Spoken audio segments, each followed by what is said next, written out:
თბილისის სასამართლოს არქივში, სადაც ათასობით საქმე ელოდება თავის დროს, ერთი საქმის მასალები განსაკუთრებულ სეიფში ინახება. ამ საქმის ყდაზე წითელი ბეჭედი აქვს განსაკუთრებული საზოგადოებრივი ინტერესი.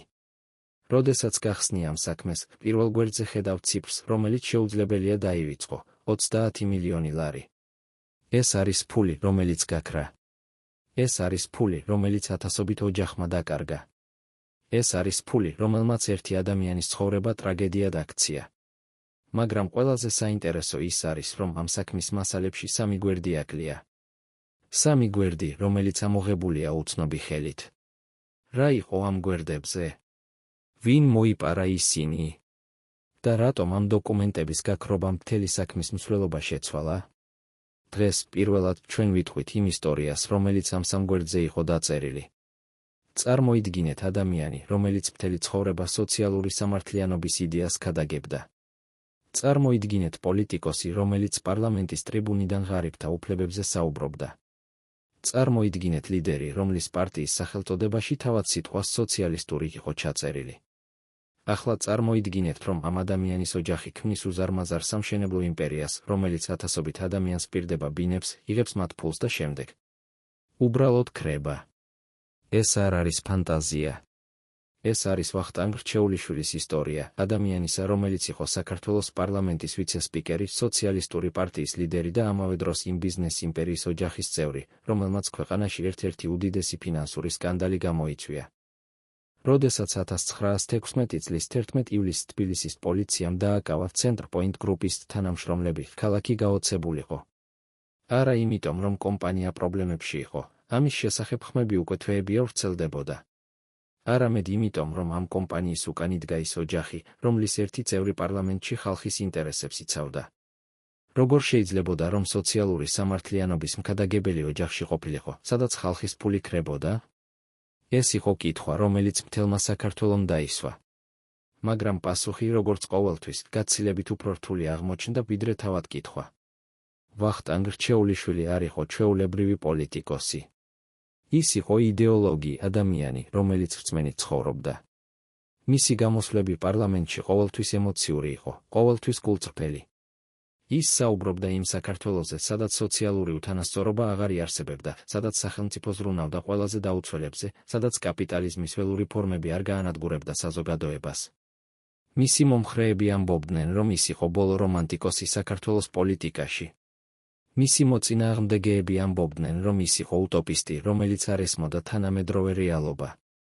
მაგრამ არავინ არ ეჩვეობდა მის გულწრფელობაში. არავინ, სანამ ცენტრ პოინტის საქმე არ დაიწყო. კომპანიას ცენტრ პოინტ გრუპი იყო ერთ-ერთი უდიდესი სამშენებლო კომპანია საქართველოში. მათი პროექტები თბილისის ყველა უბანში იყო. ისინი აშენებდნენ საცხოვრებელ კომპლექსებს, პირდებოდნენ ხალხს თანამედროვე ბინებს ხელმისაწვდომ ფასებში. ათასობით ოჯახმა დაიჯერა ეს დაპირებები. ათასობით ოჯახმა გაიტანა თავისი მცირე დანაზოგი და გადასცა კომპანიას. ისინი ელოდნენ თავიანთ ბინებს, ელოდნენ ახალ ცხოვრებას. მაგრამ ის, რაც მოხდა შემდეგ, გახდა ერთ-ერთი უდიდესი ტრაგედია თანამედროვე საქართველოს ისტორიაში. შენობები არ აშენდა. ფული გაქრა. ხალხი დარჩა ქუჩაში, უფულოდ, უბინაოდ, უიმედოდ. როდესაც სკანდალი გახმაურდა, ყველას ერთი კითხვა ჰქონდა: სად იყო ვახტანგ რჩეულიშვილი? როგორ შეეძლო მას, პარლამენტის ვიცე-სპიკერს, სოციალისტური პარტიის ლიდერს, არ ეცოდინა, რომ მისი ოჯახის კომპანია ხალხს ატყუებდა? ან იცოდა? და თუ იცოდა, რატომ არაფერი გააკეთა? ეს კითხვები დღემდე რჩება უპასუხოდ. რადგან ვახტანგ რჩეულიშვილი წავიდა ამ სამყაროდან, სანამ სიმართლე გამოვლინდებოდა. ის გარდაიცვალა, როდესაც სასამართლო პროცესები მიმდინარეობდა, როდესაც მისი მეუღლე მაია რჩეულიშვილი და დები რუსუდან რჩეულიშვილი სასამართლოში იდგნენ. ის წავიდა, დატოვა კითხვები, დატოვა ტკივილი, დატოვა ათასობით ადამიანი, რომლებიც დღემდე ელიან თავიანთ ფულს. მაგრამ ეს ისტორია არ არის მხოლოდ ფინანსური სკანდალის შესახებ. ეს არის ისტორია იმის შესახებ, თუ როგორ შეიძლება ადამიანის იდეალები და რეალობა ერთმანეთს შეეჯახოს. ეს არის ისტორია იმის შესახებ, თუ როგორ შეიძლება პოლიტიკა და ბიზნესი ერთმანეთში გადაიჯაჭვოს იმდენად, რომ აღარ იცოდეს, სად მთავრდება ერთი და სად იწყება მეორე. ეს არის ისტორია იმის შესახებ, თუ როგორ შეიძლება ერთი ადამიანის რეპუტაცია წამებში ჩამოიშალოს, როდესაც მისი ოჯახის საქმეები საჯაროვდება.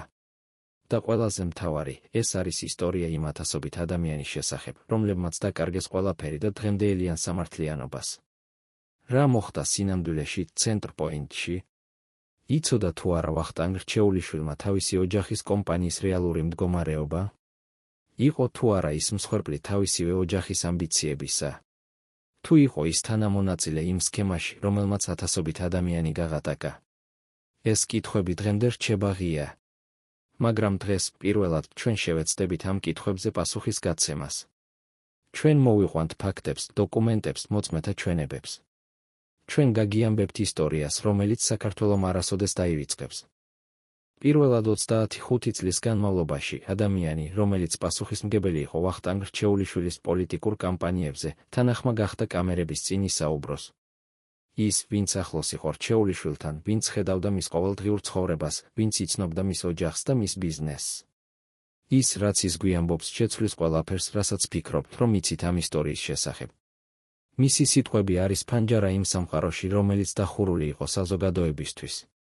ეს არის ისტორია იმის შესახებ, თუ როგორ ცხოვრობდა ადამიანი, რომელიც საჯაროდ სოციალიზმს ქადაგებდა, მაგრამ პირადად კაპიტალიზმის ყველაზე აგრესიულ ფორმებში იყო ჩართული. ვახტანგი იყო რთული ადამიანი, იწყებს თავის მოგონებას ყოფილი თანამშრომელი, რომლის სახელს ჩვენ ვერ გავაჟღერებთ მისივე თხოვნით. ის რეალურად სწამდა იმაში, რასაც ამბობდა. როდესაც ის პარლამენტში საუბრობდა სოციალურ სამართლიანობაზე, ეს არ იყო თამაში. ის რეალურად ტკიოდა, როდესაც ხედავდა ღარიბ ადამიანებს. მაგრამ იყო ერთი პრობლემა, მისი ოჯახი. მისი მეუღლე მაია და დები რუსუდან იყვნენ ბიზნესის ადამიანები. ისინი არ ესმოდათ ვახტანგის იდეალები. მათთვის ბიზნესი იყო ბიზნესი, ფული, მოგება, ზრდა. და ვახტანგი იყო ჩარჩენილი ამ ორ სამყაროს შორის. ეს ჩვენება არის გასაღები იმის გასაგებად, თუ რა მოხდა სინამდვილეში. წარმოიდგინეთ ადამიანი, რომელიც დილით იღვიძებს და მიდის პარლამენტში, სადაც საუბრობს იმაზე, რომ სახელმწიფომ უნდა დაიცვას ღარიბები კაპიტალისტური ექსპლუატაციისგან. შემდეგ ის სახლში ბრუნდება, სადაც მისი ოჯახი განიხილავს ახალი სამშენებლო პროექტების გეგმებს, სადაც საუბარია მილიონებზე, მოგებაზე, ბაზრის მონოპოლიზაციაზე. როგორ შეიძლება ადამიანმა იცხოვროს ამ ორ რეალობაში ერთდროულად? როგორ შეიძლება შეინარჩუნოს გონება, როდესაც შენი საჯარო პოზიცია და შენი პირადი ცხოვრება ერთმანეთს ეწინააღმდეგება? ცენტრ-პოინტ გრუპი დაარსდა როგორც ოჯახური ბიზნესი. მაია რჩეულიშვილი და რუსუდან რჩეულიშვილი იყვნენ კომპანიის ძირითადი ფიგურები. ისინი იყვნენ ის ადამიანები, რომლებიც იღებდნენ გადაწყვეტილებებს, რომლებიც აწარმოებდნენ მოლაპარაკებებს, რომლებიც აკონტროლებდნენ ფინანსებს. ვახტანგ რჩეულიშვილი ოფიციალურად არ იყო კომპანიის ხელმძღვანელობაში. მაგრამ ყველამ იცოდა, რომ ის იყო ოჯახის მეთაური. ყველამ იცოდა, რომ მისი სახელი იყო ის, რაც კომპანიას ავტორიტეტს აძლევდა. როდესაც ადამიანები ფულს აძლევდნენ ცენტრ-პოინტს, ისინი ფიქრობდნენ, ეს არის პარლამენტის ვიცე-სპიკერის ოჯახის კომპანია. ეს არის სანდო. მაგრამ რა ხდებოდა კომპანიის შიგნით? დოკუმენტები, რომლებიც შემდეგ სასამართლომ გამოაქვეყნა, აჩვენებს შემაშფოთებელ სურათს. კომპანია იღებდა ფულს ახალი პროექტებისთვის, მაგრამ ეს ფული არ მიდიოდა მშენებლობაში. ის მიდიოდა სხვა პროექტების დასაფინანსებლად, რომლებიც უკვე პრობლემებში იყო. ეს იყო კლასიკური პირამიდის სქემა. ახალი ინვესტორების ფულით იხდიდნენ ძველ ვალებს, იმედოვნებდნენ, რომ რაღაც მოხდებოდა, რაღაც შეიცვლებოდა, რაღაც გადაარჩენდა მათ. მაგრამ არაფერი არ შეიცვალა. პირამიდა ჩამოიშალა, როგორც ყოველთვის ხდება პირამიდებთან. იცოდა თუ არა ვახტანგ რჩეულიშვილმა ამის შესახებ? ეს არის კითხვა, რომელზეც ორი განსხვავებული პასუხი არსებობს. პირველი პასუხი, დიახ, ის იცოდა. ის იყო ოჯახის მეთაური, ის იყო გამოცდილი პოლიტიკოსი, ის იყო ჭკვიანი ადამიანი. შეუძლებელია, რომ არ ეცოდინა, რომ მისი ოჯახის კომპანია პრობლემებში იყო. შეუძლებელია, რომ არ ესმოდა, რომ ათასობით ადამიანი საფრთხეში იყო. მეორე პასუხი, არა, ის არ იცოდა. ის იყო პოლიტიკოსი, არა ბიზნესმენი. ის ენდობოდა თავის ოჯახს, ენდობოდა თავის მეუღლეს და დას. ის ფიქრობდა, რომ ისინი აკონტროლებდნენ ბიზნესს, ის ფიქრობდა, რომ ყველაფერი კარგად იყო. ის იყო მსხვერპლი, არა დამნაშავე. რომელი პასუხია სწორი? ჭეშმარიტება როგორც ყოველთვის, სადღაც შუაშია. ვახტანგ რჩეულიშვილი სავარაუდოდ იცოდა, რომ კომპანიას პრობლემები ჰქონდა. მაგრამ ის სავარაუდოდ არ იცოდა პრობლემების რეალური მასშტაბი. ის სავარაუდოდ ფიქრობდა, რომ ეს იყო დროებითი სირთულეები, რომლებიც მოგვარდებოდა. ის სავარაუდოდ ენდობოდა თავის ოჯახს, რომ ისინი იპოვიდნენ გამოსავალს. მაგრამ გამოსავალი არ იპოვა. და როდესაც სკანდალი გახმაურდა, როდესაც ათასობით ადამიანი ქუჩაში გამოვიდა, როდესაც მთელმა ქვეყანამ დაიწყო კითხვა, სად არის ჩვენი ფული, ვახტანგ რჩეულიშვილმა გააცნობიერა, რომ მისი ცხოვრება დასრულდა. წარმოიდგინეთ, რა გრძნობდა ის იმ დღეებში. ადამიანი, რომელიც მთელი ცხოვრება იბრძოდა სოციალური სამართლიანობისთვის, ახლა დგას იმ ადამიანების წინაშე, რომლებიც მას ადანაშაულებენ უსამართლობაში. ადამიანი, რომელიც ქადაგებდა, რომ კაპიტალიზმი არის ბოროტება, ახლა არის დაკავშირებული ერთ-ერთ უდიდეს კაპიტალისტურ სკანდალთან. ადამიანი, რომელიც სწამდა, რომ პოლიტიკა უნდა ემსახურებოდეს ხალხს, ახლა ხედავს, რომ მისი ოჯახის ბიზნესმა ხალხი გაანადგურა. როგორ შეიძლება ადამიანმა გადარჩეს ასეთი შიდა კონფლიქტი? როგორ შეიძლება განაგრძოს ცხოვრება, როდესაც შენი მთელი იდენტობა ნგრევაშია? ყოფილი თანამშრომელი გვიამბობს, ბოლო თვეებში ვახტანგი შეიცვალა. ის აღარ იყო ის ენერგიული, ვნებიანი ადამიანი, რომელიც ადრე იყო. ის გახდა მდუმარე, ჩაფიქრებული. ის ხშირად იჯდა თავის კაბინეტში მარტო, საათობით. ჩვენ ვიცოდით, რომ რაღაც არ იყო კარგად. მაგრამ ის არაფერს ამბობდა. ის ინახავდა ყველაფერს თავის შიგნით. და ეს, ალბათ, მოკლა იგი. ეს სიტყვები გვაფიქრებინებს, იყო თუ არა ვახტანგ რჩეულიშვილი მსხვერპლი? მსხვერპლი თავისი ოჯახის ამბიციებისა. მსხვერპლი იმ სისტემისა, სადაც პოლიტიკა და ბიზნესი ერთმანეთში იმდენად არის გადაჯაჭვული, რომ შეუძლებელია მათი გამიჯვნა? მსხვერპლი იმ საზოგადოებისა, რომელიც მოითხოვს სრულყოფილებას პოლიტიკოსებისგან, მაგრამ ამავე დროს აძლევს მათ ძალას, რომელიც აცდუნებს? ეს კითხვები რთულია. მაგრამ ერთი რამ ცხადია, ვახტანგ რჩეულიშვილის ისტორია არ არის მხოლოდ ერთი ადამიანის ისტორია. ეს არის ისტორია მთელი სისტემის შესახებ, რომელიც საშუალებას აძლევს ასეთ ტრაგედიებს მოხდეს. ერთი კვირით ადრე, ვიდრე 1916 წლის 11 ივლისს პოლიციამ დააკავებდა ცენტრპოინტ გრუპის თანამშრომლები, მოხდა რაღაც, რაც არასოდეს გახდა საჯარო. უცხოელი ვიზიტორი ჩამოვიდა თბილისში. ის ჩამოფრინდა ღამით, პირდაპირ მივიდა ერთ-ერთ ცენტრალურ სასტუმროში და დარჩა იქ მხოლოდ ერთი ღამე. მეორე დღეს დილით ის შეხვდა ერთ ადამიანს პირად შეხვედრაზე. ეს შეხვედრა გაგრძელდა ზუსტად 1 საათი. შემდეგ უცხოელი დაბრუნდა აეროპორტში და გაფრინდა. მან არავის მიესალმა, არავისთან ისაუბრა, არავის დატოვა კვალი. მაგრამ მოწმეები ამბობენ, რომ ადამიანი, რომელიც შეხვდა ამ უცხოელს, გამოვიდა შეხვედრიდან სრულიად შეცვლილი. მისი სახე იყო თეთრი როგორც ქაღალდი. მისი ხელები კანკალებდა. ის ჩაჯდა მანქანაში და უბრძანა მძღოლს, სახლში. მთელი გზა ის ჩუმად იჯდა, თვალებს ფანჯარაში გაშვერილი. ვინ იყო ეს უცხოელი? რა უთხრა მან იმ შეხვედრაზე? ეს კითხვები დღემდე რჩება საიდუმლოდ. მაგრამ არსებობს თეორიები. ზოგიერთი ამბობს, რომ ეს იყო საერთაშორისო ფინანსური ორგანიზაციის წარმომადგენელი, რომელიც მოვიდა გასაფრთხილებლად, რომ ცენტრპოინტის საქმე უკვე საერთაშორისო ყურადღების ცენტრშია. სხვები ამბობენ, რომ ეს იყო იურისტი, რომელიც მოვიდა შესთავაზებლად გამოსავალი, ექსილი, თუ ოჯახი დათანხმდებოდა თანამშრომლობაზე გამოძიებასთან. კიდევ სხვები ამბობენ, რომ ეს იყო უბრალოდ ბიზნეს პარტნიორი, რომელიც მოვიდა მოთხოვნით დაბრუნებულიყო მისი ინვესტიცია. მაგრამ ყველაზე საშიში თეორია არის ის, რომ ეს იყო ადამიანი, რომელიც მოვიდა გადასცემდა მესიჯს, თქვენი დრო ამოიწურა. წარმოიდგინეთ, რა გრძნობდა ვახტანგ რჩეულიშვილი იმ დღეს. ადამიანი, რომელიც მთელი ცხოვრება იყო კონტროლში, რომელიც იყო ძლიერი, გავლენიანი, პატივცემული, ახლა უცხოელი უცნობისგან იღებს მესიჯს, რომელიც ცვლის ყველაფერს. ის ხვდება, რომ მისი ოჯახის საქმე აღარ არის მხოლოდ ადგილობრივი პრობლემა. ის ხვდება, რომ ეს არის რაღაც გაცილებით დიდი, რაღაც, რაც მას აღარ შეუძლია გააკონტროლოს. ის ხვდება, რომ მისი პოლიტიკური კარიერა, მისი რეპუტაცია, მისი მთელი ცხოვრება საფრთხეშია.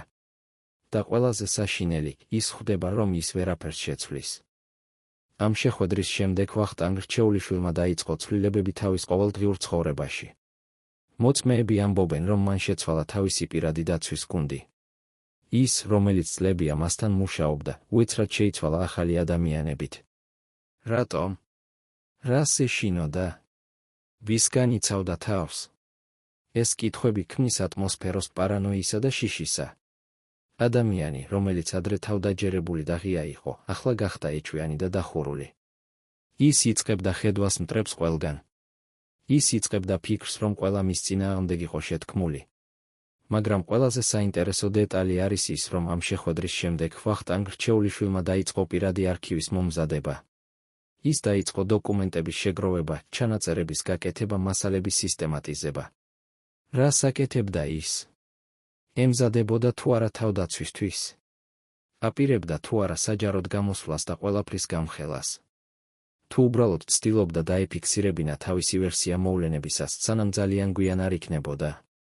ჩვენ არასოდეს გავიგებთ, რადგან ეს არქივი არასოდეს გახდა საჯარო. ის დარჩა ოჯახის ხელში და დღემდე არავინ იცის, რა შეიცავს ის. 1916 წლის 11 ივლისს, როდესაც პოლიციამ დააკავა ცენტრ-პოინტ გრუპის თანამშრომლები, ვახტანგ რჩეულიშვილი არ იყო თბილისში. ის იყო თავის საოჯახო სახლში, გარეთ ქალაქისა. მოწმეები ამბობენ, რომ როდესაც მან გაიგო დაკავების შესახებ, ის არ გაოცებულა. ის არ დაკარგა კონტროლი. ის უბრალოდ ჩუმად ჩამოჯდა, დახურა თვალები და თქვა, ეს იყო გარდაუვალი. ეს სიტყვები გვაფიქრებინებს, იცოდა თუ არა ის, რომ ეს მოხდებოდა? ელოდა თუ არა ამ მომენტს? და თუ იცოდა, რატომ არაფერი გააკეთა მის თავიდან ასაცილებლად? შემდეგ დღეებში, როდესაც მისი მეუღლე მაია რჩეულიშვილი და დები რუსუდან რჩეულიშვილი წარდგნენ სასამართლოში, ვახტანგ რჩეულიშვილი დარჩა ჩრდილში. ის არ გამოცხადდა საჯაროდ. ის არ გასცა ინტერვიუ. ის არ დაიცვა თავისი ოჯახი. ზოგიერთები ამბობდნენ, რომ ის იყო ძალიან ავად, რომ ფიზიკურად არ შეეძლო საჯარო გამოსვლა. სხვები ამბობდნენ, რომ ის უბრალოდ არ იცოდა რა ეთქვა, რადგან ის თავად არ ესმოდა რა მოხდა. კიდევ სხვები ამბობდნენ, რომ ის იყო ჩართული გარიგებაში, ის ინარჩუნებდა ჩუმობას სანაცვლოდ იმისა, რომ მისი სახელი არ ჩაერთო ოფიციალურ ბრალდებებში. მაგრამ რეალობა, როგორც ყოველთვის, იყო უფრო რთული. ვახტანგ რჩეულიშვილი იყო ავად. ის იყო ძალიან ავად. მისი ჯანმრთელობა, რომელიც წლების განმავლობაში უარესდებოდა, ახლა კრიტიკულ წერტილს მიაღწია. ის იყო ფიზიკურად და ემოციურად გამოფიტული. ის იყო ადამიანი, რომელიც კარგავდა ბრძოლას, ბრძოლას თავის ჯანმრთელობასთან, ბრძოლას თავის რეპუტაციასთან, ბრძოლას თავის წარსულთან. და ბოლოს ის წააგო ეს ბრძოლა. ის გარდაიცვალა, სანამ სასამართლო პროცესები დასრულდებოდა, სანამ სიმართლე სრულად გამოვლინდებოდა, სანამ ის შეძლებდა თავის ვერსიის გაზიარებას. მისი გარდაცვალების შემდეგ საქართველო დაიყო ორ ბანაკად. ერთი ბანაკი ამბობდა, ის იყო დამნაშავე. ის იცოდა ყველაფერი და არაფერი გააკეთა. ის იყო თანამონაწილე იმ სქემაში, რომელმაც ათასობით ადამიანი გაანადგურა. მეორე ბანაკი ამბობდა, ის იყო მსხვერპლი. ის იყო პოლიტიკოსი, არა ბიზნესმენი. ის ენდობოდა თავის ოჯახს და ისინი მოატყუეს. ის გარდაიცვალა გატეხილი გულით, რადგან ვერ შეძლო თავისი სახელის დაცვა. რომელი ბანაკია მართალი? ალბათ ორივე. ალბათ არც ერთი. ალბათ სიმართლე არის სადღაც შუაში, იქ სადაც ადამიანური სისუსტე ხვდება სისტემურ პრობლემებს. დღეს, წლების შემდეგ, ათასობით ადამიანი კვლავ ელის თავის ფულს. ათასობით ოჯახი კვლავ ცხოვრობს იმ ტკივილით, რომელიც ცენტრ-პოინტმა გამოიწვია. მაია რჩეულიშვილი და რუსუდან რჩეულიშვილი გაიარეს სასამართლო პროცესები. ზოგიერთი ფული დაბრუნდა, მაგრამ არა ყველა.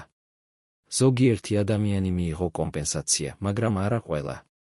და ვახტანგ რჩეულიშვილის სახელი დარჩა ისტორიაში, როგორც ადამიანისა, რომელიც იყო ერთდროულად იდეალისტი და რეალისტი, მსხვერპლი და თანამონაწილე, პოლიტიკოსი და ბიზნესმენის ოჯახის წევრი. მაგრამ ერთი კითხვა რჩება, რა იყო იმ სამ გვერდზე, რომლებიც გაქრა სასამართლო საქმიდან? რა ინფორმაცია იყო იქ, რომელიც ვიღაცას სურდა დაემალა? იყო თუ არა იქ დოკუმენტები, რომლებიც ცვლიდა მთელ ისტორიას? იყო თუ არა იქ მტკიცებულებები, რომლებიც ამხელდა ვახტანგ რჩეულიშვილის რეალურ როლს? თუ იყო იქ რაღაც, რაც იცავდა მის მეხსიერებას? ჩვენ არასოდეს გავიგებთ. მაგრამ ეს კითხვა რჩება ჰაერში, როგორც მოჩვენება, რომელიც არ გვიშვებს დავივიწყოთ ეს ისტორია. ვახტანგ რჩეულიშვილის ისტორია არ არის დასრულებული. ის გრძელდება ყოველ დღე, როდესაც ვიღაც ახსოვს ცენტრ-პოინტის სკანდალი. ის გრძელდება ყოველ დღე, როდესაც ვიღაც ელის თავის ფულს.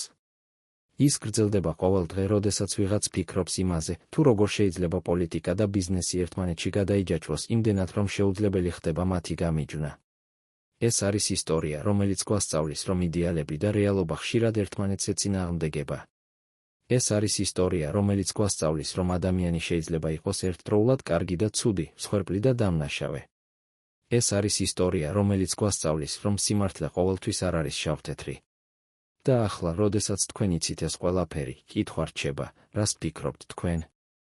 იყო თუ არა ვახტანგ რჩეულიშვილი დამნაშავე? იყო თუ არა ის მსხვერპლი? შეეძლო თუ არა მას რაიმეს შეცვლა? და ყველაზე მთავარი, რას გვასწავლის მისი ისტორია ჩვენ დღევანდელ საზოგადოებას, სადაც პოლიტიკა და ბიზნესი კვლავ ერთმანეთში არის გადაჯაჭვული, სადაც იდეალები და რეალობა კვლავ ერთმანეთს ეჯახება, სადაც ათასობით ადამიანი კვლავ რისკავს თავის დანაზოგს იმედით, რომ ვიღაც არ მოატყუებს მათ? პირველად 25 წლის განმავლობაში ადამიანი, რომელიც პასუხისმგებელი იყო ვახტანგ რჩეულიშვილის პირად უსაფრთხოებაზე მისი ცხოვრების ბოლო წლებში, თანახმა გახდა ისაუბროს კამერების წინ. ის, ვინც ხედავდა ყველაფერს, ყოველ შეხვედრას, ყოველ ზარს, ყოველ ღამით მოსულ სტუმარს, ყოველ დოკუმენტს, რომელიც იწვოდა კერძო სეიფში. ის, ვინც იცნობდა ვახტანგის შიშებს, მის ეჭვებს, მის უძილო ღამეებს. მისი ჩვენება არის ფანჯარა იმ სამყაროში, რომელიც დახურული იყო ყველასთვის. ეს არის ისტორია იმის შესახებ, თუ როგორ ცხოვრობდა ადამიანი, რომელიც ყოველდღე გრძნობდა, რომ კედლები უახლოვდებოდა, რომ დრო იწურებოდა, რომ რაღაც საშინელი აპირებდა მოხდეს. ეს არის ისტორია პარანოის, შიშის და იმ საიდუმლოებების შესახებ, რომლებიც ვახტანგ რჩეულიშვილმა წაიღო თავის საფლავში. ბოლო თვეებში ის იცვლებოდა ყოველდღე, იწყებს თავის მოგონებას ყოფილი უსაფრთხოების ოფიცერი, რომლის სახელსაც ჩვენ ვერ გავაჟღერებთ მისივე უსაფრთხოების მიზნებიდან გამომდინარე. ის იწყებდა ხედვას ჩრდილებს იქ, სადაც არაფერი იყო. ის მოითხოვდა, რომ ყოველი ვიზიტორი სამჯერ შემოწმებულიყო. ის აღარ ენდობოდა არავის, არც თავის ძველ მეგობრებს, არც თავის კოლეგებს პარლამენტიდან, არც თავის ბიზნეს პარტნიორებს. ერთხელ მან მითხრა, ყველა ელოდება, როდის დავეცემი. ყველა ითვლის დღეებს. მე ვკითხე, ვინ არის ყველა, ის უბრალოდ გაიღიმა და თქვა, თუ იცოდე, შენ შიშით იცხოვრებდი. ეს ჩვენება გვიხსნის კარს იმ სამყაროში, სადაც ვახტანგ რჩეულიშვილი ცხოვრობდა თავისი ცხოვრების ბოლო თვეებში. წარმოიდგინეთ ადამიანი, რომელიც ყოველდილით იღვიძებს და პირველი, რაც აკეთებს, არის ფანჯრიდან გარეთ ყურება, ამოწმებს, არის თუ არა უცნობი მანქანები ქუჩაში. წარმოიდგინეთ ადამიანი, რომელიც აღარ სვამს ყავას, რომელსაც თავად არ მოამზადებს, რადგან ეშინია, რომ ვიღაც შეიძლება რაღაც ჩაასხას. წარმოიდგინეთ ადამიანი, რომელიც ყოველ საღამოს ამოწმებს თავის სახლის ყველა კარს, ყველა ფანჯარას, ყველა საიდუმლო გასასვლელს, რომელიც მან თავად ააშენებინა წლების წინ. ეს არ არის ფილმის სცენარი. ეს იყო ვახტანგ რჩეულიშვილის რეალობა. მაგრამ რატომ? რისი ეშინოდა მას? უსაფრთხოების ოფიცერი გვიამბობს, ის არასოდეს მითხრა კონკრეტულად. მაგრამ იყო ნიშნები. ერთხელ ღამის 2 საათზე მან დამირეკა და უბრძანა მომესვლა სასწრაფოდ. როდესაც მივედი, ის იჯდა თავის კაბინეტში, წინ დოკუმენტების გროვა ჰქონდა. ის მითხრა, ეს უნდა გადავიტანო უსაფრთხო ადგილას. დღეს ღამით. არავინ არ უნდა იცოდეს. მე ვკითხე, რა არის ეს, ის თქვა, ეს არის ჩემი სიცოცხლის დაზღვევა. თუ რამე მომხდება, ეს დოკუმენტები უნდა მოხდეს სწორ ადამიანებთან. მე ვკითხე, ვინ არიან ეს სწორი ადამიანები, ის არ მიპასუხა. ჩვენ წავიდით, დავმალეთ ეს დოკუმენტები ერთ ადგილას, რომელსაც მხოლოდ ის და მე ვიცოდით. და მას შემდეგ ის არასოდეს აღარ ისაუბრა ამაზე. სად არის ეს დოკუმენტები დღეს? რა შეიცავს ისინი? ეს არის კითხვები, რომლებზეც პასუხი შეიძლება შეცვალოს მთელი ისტორია ცენტრპოინტის შესახებ. შეიძლება იქ იყოს მტკიცებულებები, რომლებიც ამხელს ვახტანგის რეალურ როლს კომპანიაში. შეიძლება იქ იყოს დოკუმენტები, რომლებიც ცხადყოფს, ვინ იყო რეალური ორგანიზატორები იმ სქემისა, რომელმაც ათასობით ადამიანი გაანადგურა. შეიძლება იქ იყოს სახელები იმ ადამიანებისა, რომლებიც დღესაც არიან ძალაუფლებაში, რომლებიც დღესაც აკონტროლებენ ფულს, რომლებიც დღესაც თამაშობენ ხალხის ბედებით. მაგრამ ეს დოკუმენტები არასოდეს გამოჩენილა. და უსაფრთხოების ოფიცერი ამბობს, მე დავფიცე, რომ არასოდეს გავამხელ ამ ადგილს. და მე ვიცავ ამ დაპირებას. მაგრამ ვიცი, რომ ერთ დღეს ეს დოკუმენტები გამოვა. როდესაც დრო მოვა. როდესაც ის სწორი ადამიანები იქნებიან მზად. მაგრამ ვახტანგის პარანოია არ შემოიფარგლებოდა მხოლოდ დოკუმენტებით. ის იწყებდა ხედვას საფრთხეს ყველგან. უსაფრთხოების ოფიცერი გვიყვება, ერთხელ ჩვენ მივდიოდით პარლამენტში. ჩვეულებრივი დილა იყო, ჩვეულებრივი მარშრუტი. მაგრამ უეცრად ის უბრძანა მძღოლს, გააჩერე მანქანა. ჩვენ გავჩერდით. ის გახედა უკან და თქვა, ხედავ იმშავ მანქანას? ის გვყვება ბოლო 10 წუთია. მე გავხედე, რეალურად იყო შავი მანქანა ჩვენს უკან.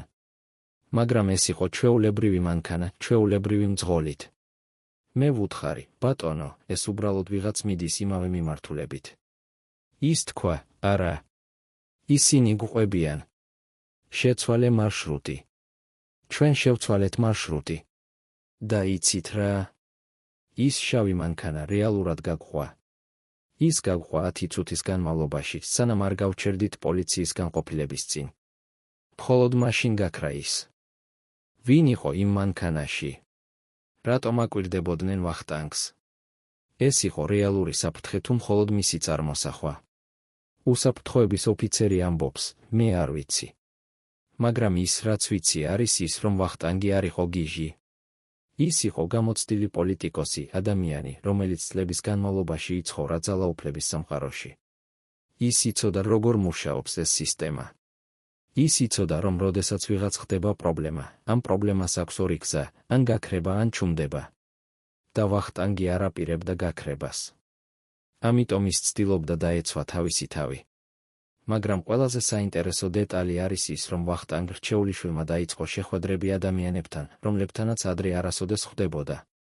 უსაფრთხოების ოფიცერი გვიყვება, ბოლო 2 თვეში ის შეხვდა 3 ადამიანს, რომლებიც არ იყვნენ მისი ჩვეულებრივი წრიდან. პირველი იყო ყოფილი მაღალჩინოსანი უშიშროების სამსახურიდან, ადამიანი, რომელიც პენსიაზე გასულიყო 10 წლის წინ. მეორე იყო ჟურნალისტი, რომელიც სპეციალიზირებული იყო ფინანსურ გამოძიებებში. მესამე იყო ადვოკატი, რომელიც ცნობილი იყო თავისი მუშაობით საერთაშორისო საქმეებში. ყველა ეს შეხვედრა იყო საიდუმლო. ყველა ეს შეხვედრა გაგრძელდა 1 საათზე მეტი. და ყველა ეს შეხვედრის შემდეგ ვახტანგი გამოდიოდა ჩაფიქრებული, მძიმე. რაზე საუბრობდა ის ამ ადამიანებთან? რას გეგმავდა? ემზადებოდა თუ არა რაღაცისთვის? უსაფრთხოების ოფიცერი ამბობს, მე არ ვიცი. ის არასოდეს მითხრა. მაგრამ მე ვფიქრობ, რომ ის ცდილობდა მოემზადებინა თავდაცვა.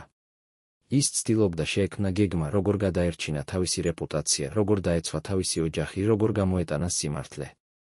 მაგრამ დრო არ ჰქონდა. მოვლენები ვითარდებოდა ძალიან სწრაფად. და როდესაც დაიწყო დაკავებები, როდესაც მისი მეუღლე და დები წარდგნენ სასამართლოში, უკვე ძალიან გვიან იყო. და აქ მოდის ყველაზე საშინელი დეტალი. უსაფრთხოების ოფიცერი გვიყვება, ბოლო კვირაში, სანამ ის გარდაიცვლებოდა, ის მითხრა რაღაც, რაც მე არასოდეს დამავიწყდება. ჩვენ ვიჯექით მის კაბინეტში, გვიან საღამოს. ის იყო ძალიან დაღლილი, ძალიან სუსტი. ის მომხედა და თქვა, იცი რა არის ყველაზე საშინელი? არა ის, რომ შენ კარგავ ყველაფერს. არა ის, რომ შენ კარგავ შენს რეპუტაციას, შენს კარიერას, შენს ოჯახს. ყველაზე საშინელი არის ის, რომ შენ იწყებ ეჭვს საკუთარ თავში. შენ იწყებ კითხვას, იყავი თუ არა შენ მართალი? იყო თუ არა შენი ცხოვრება ტყუილი? იყო თუ არა ყველაფერი, რისთვისაც იბრძოდი, უბრალოდ თვითმოტყუება? მე არ ვიცოდი რა მეთქვა. მე უბრალოდ ვიჯექი და ვუსმენდი. და ის განაგრძო, მე ვცხოვრობდი იმ რწმენით, რომ პოლიტიკა შეიძლება იყოს სუფთა, რომ ძალაუფლება შეიძლება იყოს სამართლიანი, რომ ადამიანები შეიძლება იყვნენ კეთილი. მაგრამ ახლა, როდესაც ვხედავ რა მოხდა, მე ვეჭვობ ყველაფერში. ეს სიტყვები გვიჩვენებს ადამიანს, რომელიც არა მხოლოდ კარგავდა თავის რეპუტაციას, არა მხოლოდ კარგავდა თავის ჯანმრთელობას, არამედ კარგავდა თავის რწმენას. წარმოიდგინეთ, რა ტკივილია ეს ადამიანი, რომელიც მთელი ცხოვრება იბრძოდა იდეალებისთვის, ბოლოს ეჭვობს ამ იდეალებში. ადამიანი, რომელიც სწამდა სოციალურ სამართლიანობაში, ახლა ხედავს, რომ მისი ოჯახის ბიზნესმა შექმნა უსამართლობა. ადამიანი, რომელიც სწამდა, რომ პოლიტიკა შეიძლება იყოს სუფთა, ახლა ხედავს, რომ პოლიტიკა და ბიზნესი იმდენად არის გადაჯაჭვული, რომ შეუძლებელია მათი გამიჯვნა. როგორ შეიძლება ადამიანმა გადარჩეს ასეთი შიდა კრიზისი? უსაფრთხოების ოფიცერი ამბობს, ის არ გადარჩა. ის წავიდა. და მე ვფიქრობ, რომ ის წავიდა არა მხოლოდ იმიტომ, რომ ავად იყო. ის წავიდა იმიტომ, რომ აღარ ჰქონდა ძალა იბრძოლოს. ის წავიდა იმიტომ, რომ აღარ იცოდა რისთვის იბრძოდა. ის წავიდა იმიტომ, რომ დაინახა, რომ მისი ცხოვრება, მისი იდეალები, მისი ბრძოლა, ყველაფერი ეს იყო ნანგრევებში. და ის არ შეეძლო ეცხოვრა ამ ნანგრევებში. მაგრამ აქ რჩება ერთი კითხვა, რომელიც უსაფრთხოების ოფიცერს არ შეუძლია უპასუხოს. იყო თუ არა ვახტანგ რჩეულიშვილის პარანოია გამართლებული? იყო თუ არა რეალური საფრთხე მის ცხოვრებაზე? თუ ეს იყო მხოლოდ მისი შიდა შიშების პროექცია? და თუ იყო რეალური საფრთხე, ვინ იდგა მის უკან? ვინ იყო ის ძალები, რომლებიც აკვირდებოდნენ მას, რომლებიც ელოდნენ მის დაცემას, რომლებიც შესაძლოა აჩქარებდნენ ამ დაცემას? ეს კითხვები დღემდე რჩება უპასუხოდ. მაგრამ ერთი რამ ცხადია, ვახტანგ რჩეულიშვილი ცხოვრობდა შიშში. და ეს შიში რეალური იყო თუ წარმოსახვითი მოკლა იგი. რას ფიქრობთ თქვენ? იყო თუ არა ვახტანგ რჩეულიშვილის პარანოია გამართლებული? იყო თუ არა ვინმე, ვინც რეალურად უქმნიდა საფრთხეს? და თუ იყო, ვინ იყო ეს ადამიანები? რატომ არავინ არ ისაუბრა ამაზე? რატომ ეს ისტორია დარჩა ჩრდილში? თბილისის ცენტრალურ საავადმყოფოში, სადაც ათასობით ადამიანი გადის ყოველდღე, არსებობს ერთი პალატა, რომელიც არასოდეს გამოიყენება. ეს პალატა დალუქულია. მასზე არ არის ნომერი. მხოლოდ ძველი მეცაძმები იცნობენ ამ პალატას და იცნობენ მის ისტორიას. ეს არის პალატა, სადაც ვახტანგ რჩეულიშვილმა გაატარა თავისი ცხოვრების ბოლო დღეები. ეს არის პალატა, სადაც ის იბრძოდა არა მხოლოდ თავის დაავადებასთან, არამედ თავის წარსულთან, თავის რწმენასთან, თავის სინდისთან. ეს არის პალატა, სადაც ის სავარაუდოდ მიიღო თავისი ბოლო გადაწყვეტილებები, თქვა თავისი ბოლო სიტყვები, დაწერა თავისი ბოლო წერილები. მაგრამ რა მოხდა ამ პალატაში? რა იყო ის საიდუმლოებები, რომლებიც დარჩა ამ კედლებს შორის? დღეს პირველად ადამიანი, რომელიც იყო იქ, ისაუბრებს. მე ვიყავი მისი პირადი ექიმი ბოლო 6 თვის განმავლობაში, იწყებს თავის მოგონებას ექიმი, რომლის სახელსაც ჩვენ ვერ გავაჟღერებთ მედიცინური ეთიკის მიზნებიდან გამომდინარე. როდესაც ის პირველად მოვიდა ჩემთან, ის უკვე იყო ძალიან ავად. მაგრამ ყველაზე საინტერესო იყო არა მისი ფიზიკური მდგომარეობა, არამედ მისი ფსიქოლოგიური მდგომარეობა. ის იყო ადამიანი, რომელიც ცხოვრობდა მუდმივ სტრესში, მუდმივ შიშში, მუდმივ ძაბვაში. და ეს, როგორც ყველამ ვიცით, კლავს ადამიანს უფრო სწრაფად, ვიდრე ნებისმიერი დაავადება. ექიმი გვიყვება დეტალებს, რომლებიც აქამდე არასოდეს ყოფილა საჯარო. ვახტანგს ჰქონდა ქრონიკული დაავადება, რომელიც მას ჰქონდა წლების განმავლობაში. მაგრამ ბოლო თვეებში მისი მდგომარეობა მკვეთრად გაუარესდა. არა იმიტომ, რომ დაავადება პროგრესირებდა, არამედ იმიტომ, რომ ის აღარ ზრუნავდა საკუთარ თავზე. ის არ იღებდა წამლებს რეგულარულად. ის არ ჭამდა სწორად. ის არ სძინავდა. ის უბრალოდ ცხოვრობდა იმ სტრესში, რომელიც მას ჰქონდა ცენტრპოინტის სკანდალის გამო. და ეს სტრესი მას კლავდა. მაგრამ ყველაზე საინტერესო დეტალი არის ის, რომ ვახტანგ რჩეულიშვილი ინახავდა საიდუმლოებას თავისი ჯანმრთელობის შესახებ. ექიმი გვიამბობს, ის არ უთხრა თავის ოჯახს, რამდენად ავად იყო. ის არ უთხრა თავის კოლეგებს პარლამენტში. ის არ უთხრა თავის მეგობრებს. ის ინახავდა ყველაფერს თავის შიგნით. ერთხელ მე ვკითხე, რატომ არ ეუბნებით თქვენს ოჯახს სიმართლეს, ის მითხრა, რადგან მათ უკვე საკმარისი პრობლემები აქვთ. მე არ მინდა, რომ ისინი ინერვიულონ ჩემი გამოც. მე ვუთხარი, მაგრამ ისინი უნდა იცოდნენ. ის თქვა, არა. ისინი არ უნდა იცოდნენ. არავინ არ უნდა იცოდეს. ეს გადაწყვეტილება საიდუმლოდ შენახვა თავისი ჯანმრთელობის მდგომარეობისა იყო ტიპიური ვახტანგ რჩეულიშვილისთვის. ის იყო ადამიანი, რომელიც ყოველთვის ცდილობდა ყველაფერი თავად გადაეჭრა, ყველაფერი თავად გაეკონტროლებინა, ყველაფერი თავად გაეტანა. ის არ უყვარდა სისუსტის გამოვლენა. ის არ უყვარდა დახმარების თხოვნა. ის არ უყვარდა იმის აღიარება, რომ ის იყო მოწყვლადი, რომ ის საჭიროებდა დახმარებას, რომ ის ვერ უმკლავდებოდა ყველაფერს მარტო. და ეს, როგორც ექიმი ამბობს, იყო მისი ერთ-ერთი უდიდესი შეცდომა. ბოლო კვირებში მისი მდგომარეობა გახდა კრიტიკული, განაგრძობს ექიმი. მე ვურჩიე მას დარჩენილიყო საავადმყოფოში, სადაც ჩვენ შეგვეძლო მუდმივი მონიტორინგი. მაგრამ ის უარი თქვა. ის თქვა, მე არ მინდა ვიყო საავადმყოფოში. მე მინდა ვიყო სახლში, ჩემს ოჯახთან. მე ვუთხარი, მაგრამ სახლში თქვენ არ გექნებათ ის მოვლა, რაც თქვენ გჭირდებათ. ის თქვა, მე არ მჭირდება მოვლა. მე მჭირდება სიმშვიდე. და ის წავიდა სახლში. მაგრამ რამდენიმე დღის შემდეგ ის დაბრუნდა საავადმყოფოში. ექიმი გვიყვება, როდესაც ის დაბრუნდა, ის იყო ძალიან ცუდ მდგომარეობაში. ის თითქმის ვერ საუბრობდა. ის თითქმის ვერ მოძრაობდა, მაგრამ ის მაინც ცდილობდა რაღაცის თქმას. ის ცდილობდა რაღაცის გადაცემას. ის ცდილობდა რაღაცის დაფიქსირებას. მე ვკითხე, რა გინდათ რომ გითხრათ, ის ცდილობდა ისაუბროს, მაგრამ სიტყვები არ გამოდიოდა. ის იყო ძალიან სუსტი. ის იყო ძალიან დაღლილი. ის იყო ძალიან ახლოს ბოლოსთან.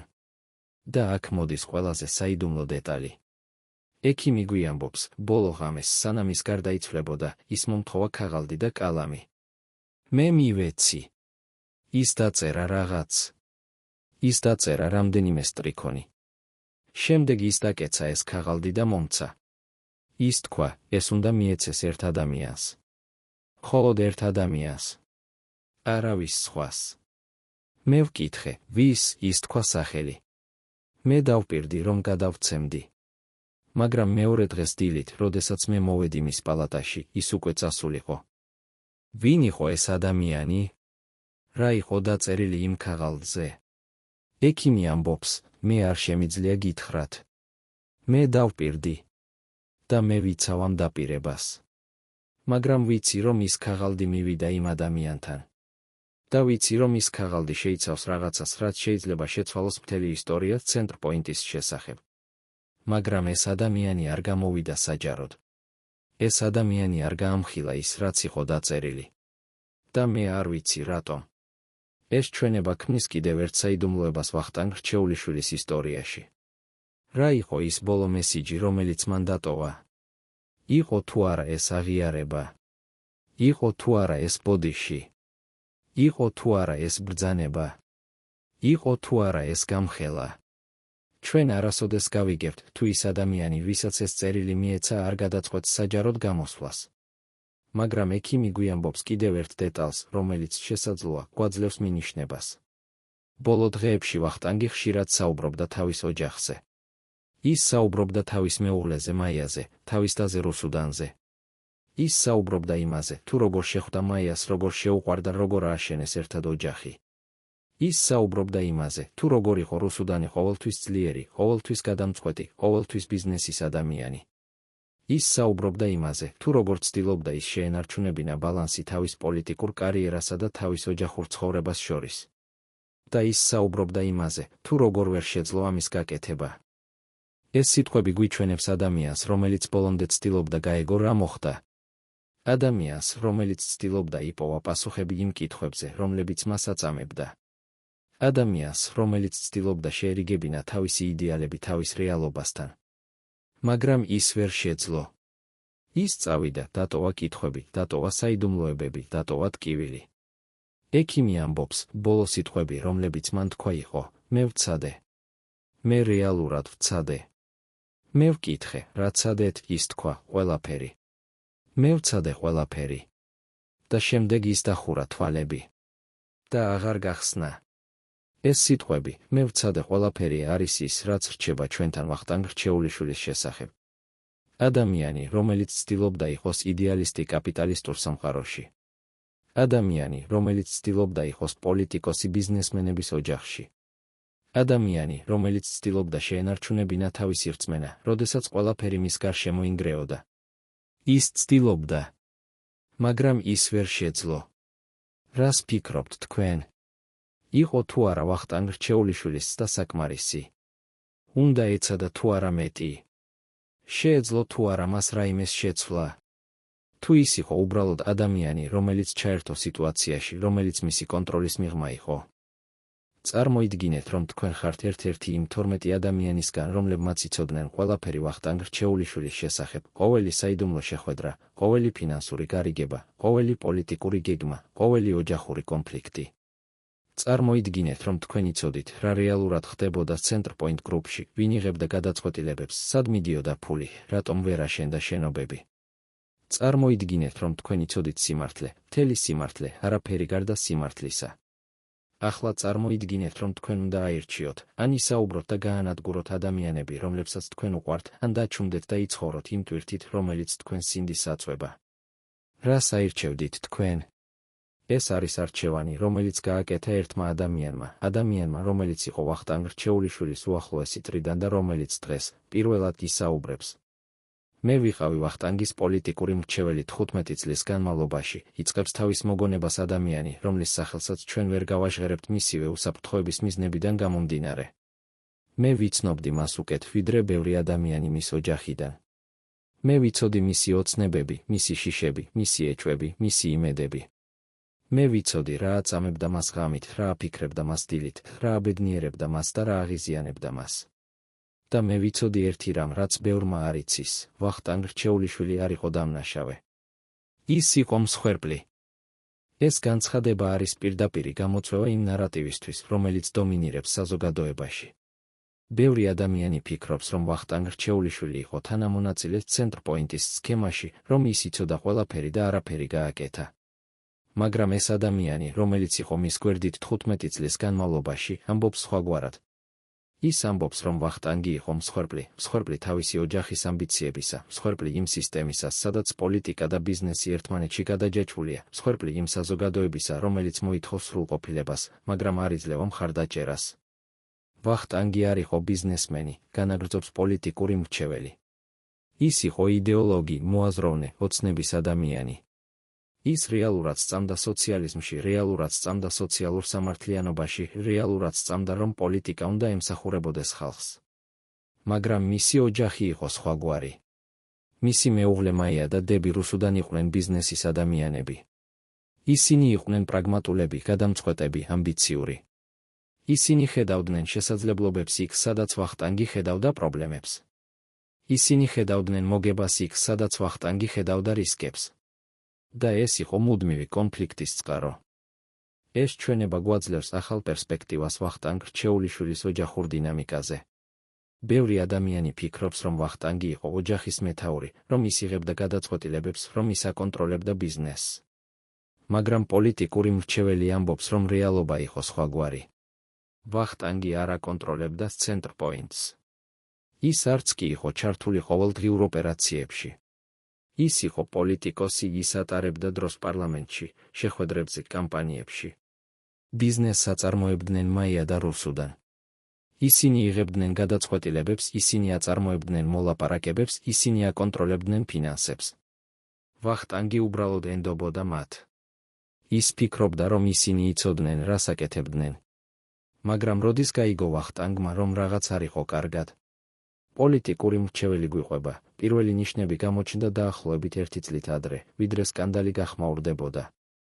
ვახტანგმა დაიწყო კითხვების დასმა. ის ამბობდა, რატომ არ მთავრდება ეს პროექტები დროულად? რატომ არის ხალხი უკმაყოფილო? რატომ არის ჩივილები? ის ცდილობდა მიეღო პასუხები თავისი ოჯახისგან, მაგრამ ისინი ყოველთვის ამბობდნენ, ყველაფერი კარგადაა. ეს არის ნორმალური ბიზნეს პრობლემები. ჩვენ ვაკონტროლებთ სიტუაციას. და ვახტანგი ენდობოდა მათ. ის არ იყო ბიზნესმენი, ის არ ესმოდა ფინანსური დეტალები. ის უბრალოდ ენდობოდა თავის ოჯახს. მაგრამ შემდეგ მოვიდა მომენტი, როდესაც ვახტანგმა გააცნობიერა, რომ რაღაც სერიოზულად არ იყო კარგად. პოლიტიკური მრჩეველი გვიამბობს, ეს იყო დაახლოებით 6 თვით ადრე, ვიდრე დაკავებები მოხდებოდა. ვახტანგმა მიიღო ანონიმური წერილი. ამ წერილში იყო დეტალური ინფორმაცია ცენტრპოინტის ფინანსური მდგომარეობის შესახებ. იყო ციფრები, დოკუმენტები, მტკიცებულებები.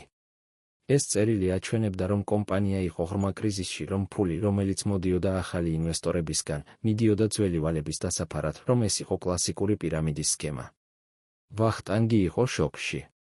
ის მოიტანა ეს წერილი ჩემთან და თქვა, ეს შეიძლება იყოს სიმართლე, მე გავხედე დოკუმენტებს და ვუთხარი, თუ ეს სიმართლეა, მაშინ თქვენი ოჯახი არის ძალიან დიდ პრობლემაში. რა გააკეთა ვახტანგმა ამის შემდეგ?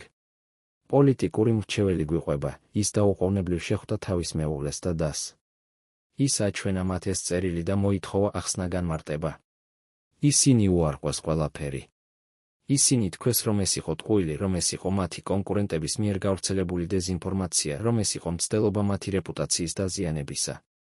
ისინი აჩვენეს მას სხვა დოკუმენტები, რომლებიც, როგორც ისინი ამბობდნენ, ამტკიცებდა, რომ კომპანია იყო კარგ მდგომარეობაში. და ვახტანგი არ იცოდა, ვის დაეჯერებინა.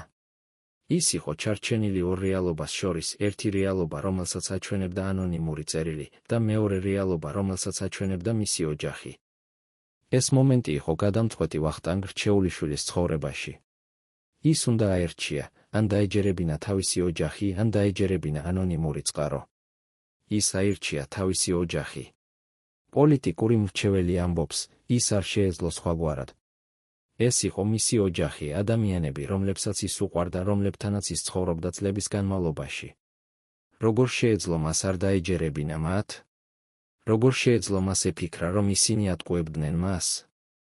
ამიტომ ის აირჩია რწმენა. ის აირჩია იმედი. ის აირჩია სიყვარული. მაგრამ ეს არჩევანი იყო შეცდომა. რადგან ანონიმური წერილი იყო სიმართლე. ვინ გაგზავნა ეს ანონიმური წერილი? პოლიტიკური მრჩეველი ამბობს, მე არ ვიცი. ვახტანგიც არ იცოდა. მაგრამ ჩვენ ფიქრობდით, რომ ეს იყო ვიღაც კომპანიის შიგნიდან ვიღაც, ვინც ხედავდა რა ხდებოდა და არ ეთანხმებოდა ამას. ვიღაც, ვისაც ჰქონდა სინდისი და ცდილობდა გაფრთხილებულიყო ვახტანგი. მაგრამ ეს ადამიანი არასოდეს გამოვლინდა. და ახლა, წლების შემდეგ მე ვფიქრობ ამ ადამიანზე და მე მინდა ვუთხრა, მადლობა. თქვენ ცადეთ გადაერჩინათ ვახტანგი. მაგრამ ის არ მოისმინა. და ეს არ არის თქვენი ბრალი. ბოლო თვეებში, როდესაც სკანდალი უკვე გახმაურებული იყო, როდესაც დაკავებები უკვე მოხდა, როდესაც მთელი ქვეყანა საუბრობდა ცენტრ პოინტზე, ვახტანგ რჩეულიშვილი ცხოვრობდა ჯოჯოხეთში. პოლიტიკური მრჩეველი გვიყვება, ის იყო სრულიად გატეხილი. ის ამბობდა, მე დავკარგე ყველაფერი. მე დავკარგე ჩემი რეპუტაცია, ჩემი კარიერა, ჩემი იდეალები. მე დავკარგე ის, რისთვისაც ვიბრძოდი მთელი ცხოვრება. მე ვცდილობდი მას ვუთხრა, თქვენ არ დაკარგეთ ყველაფერი. თქვენ კვლავ გაქვთ თქვენი ოჯახი, თქვენი მეგობრები, ადამიანები, რომლებიც გიყვართ. მაგრამ ის არ მისმენდა. ის იყო ჩაძირული თავის შიდა ტკივილში. და შემდეგ მოვიდა ბოლო. პოლიტიკური მრჩეველი ამბობს, ბოლო შეხვედრაზე, რომელიც მე მქონდა მასთან, ის მითხრა რაღაც, რაც მე არასოდეს დამავიწყდება. ის თქვა, იცი რა არის ყველაზე მტკივნეული? არა ის, რომ ხალხი მე მადანაშაულებს.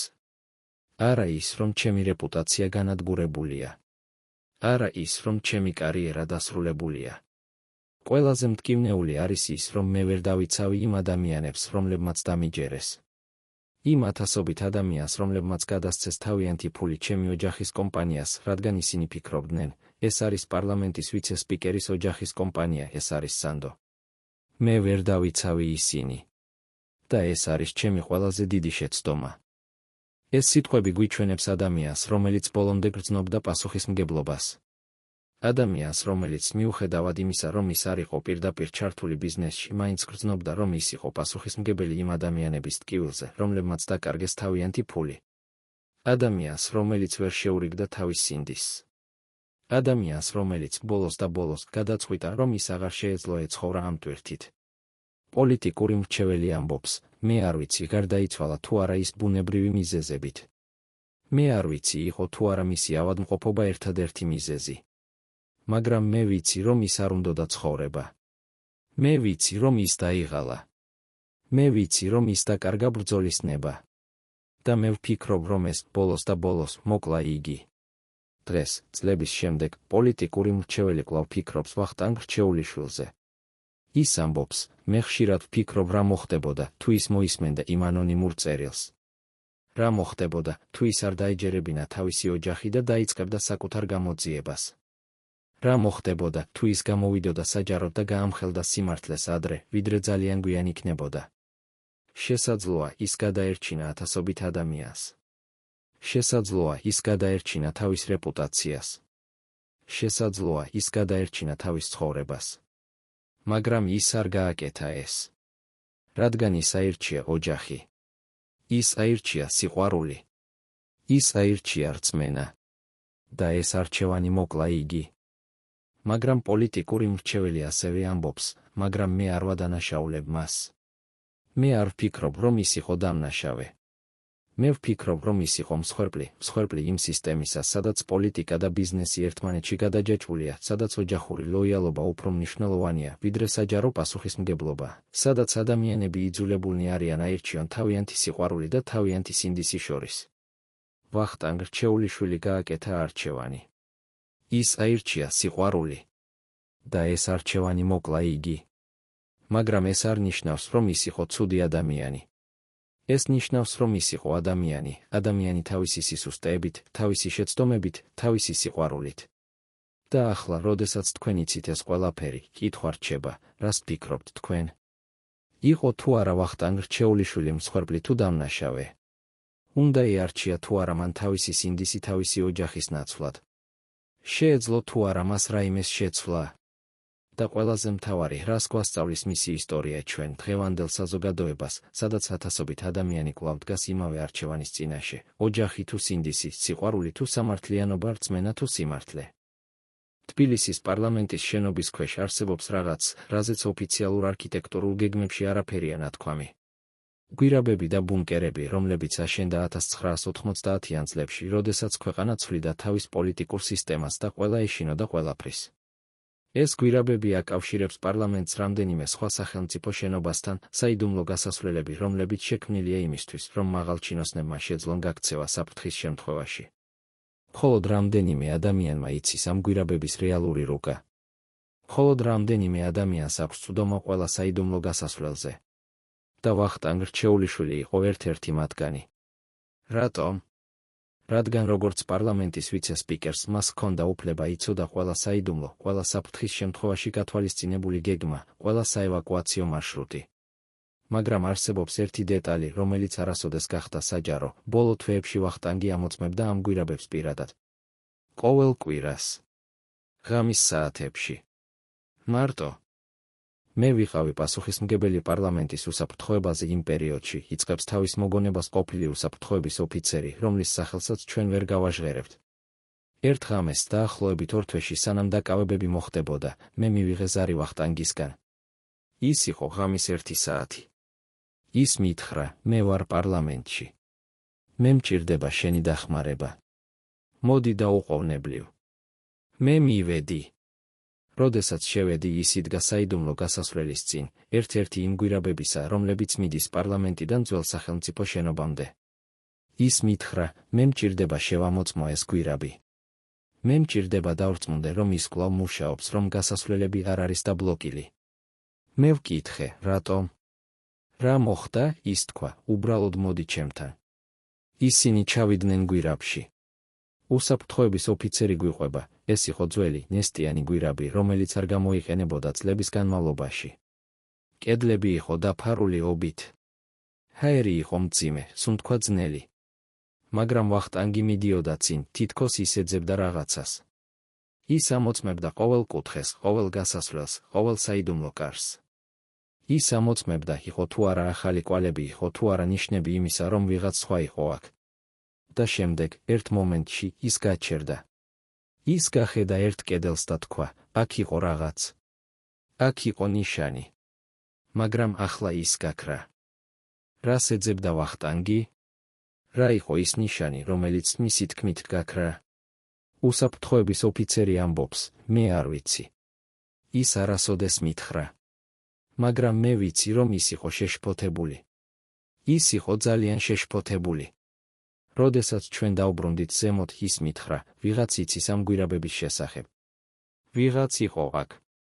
ვიღაც ამოწმებს ამ გასასვლელებს.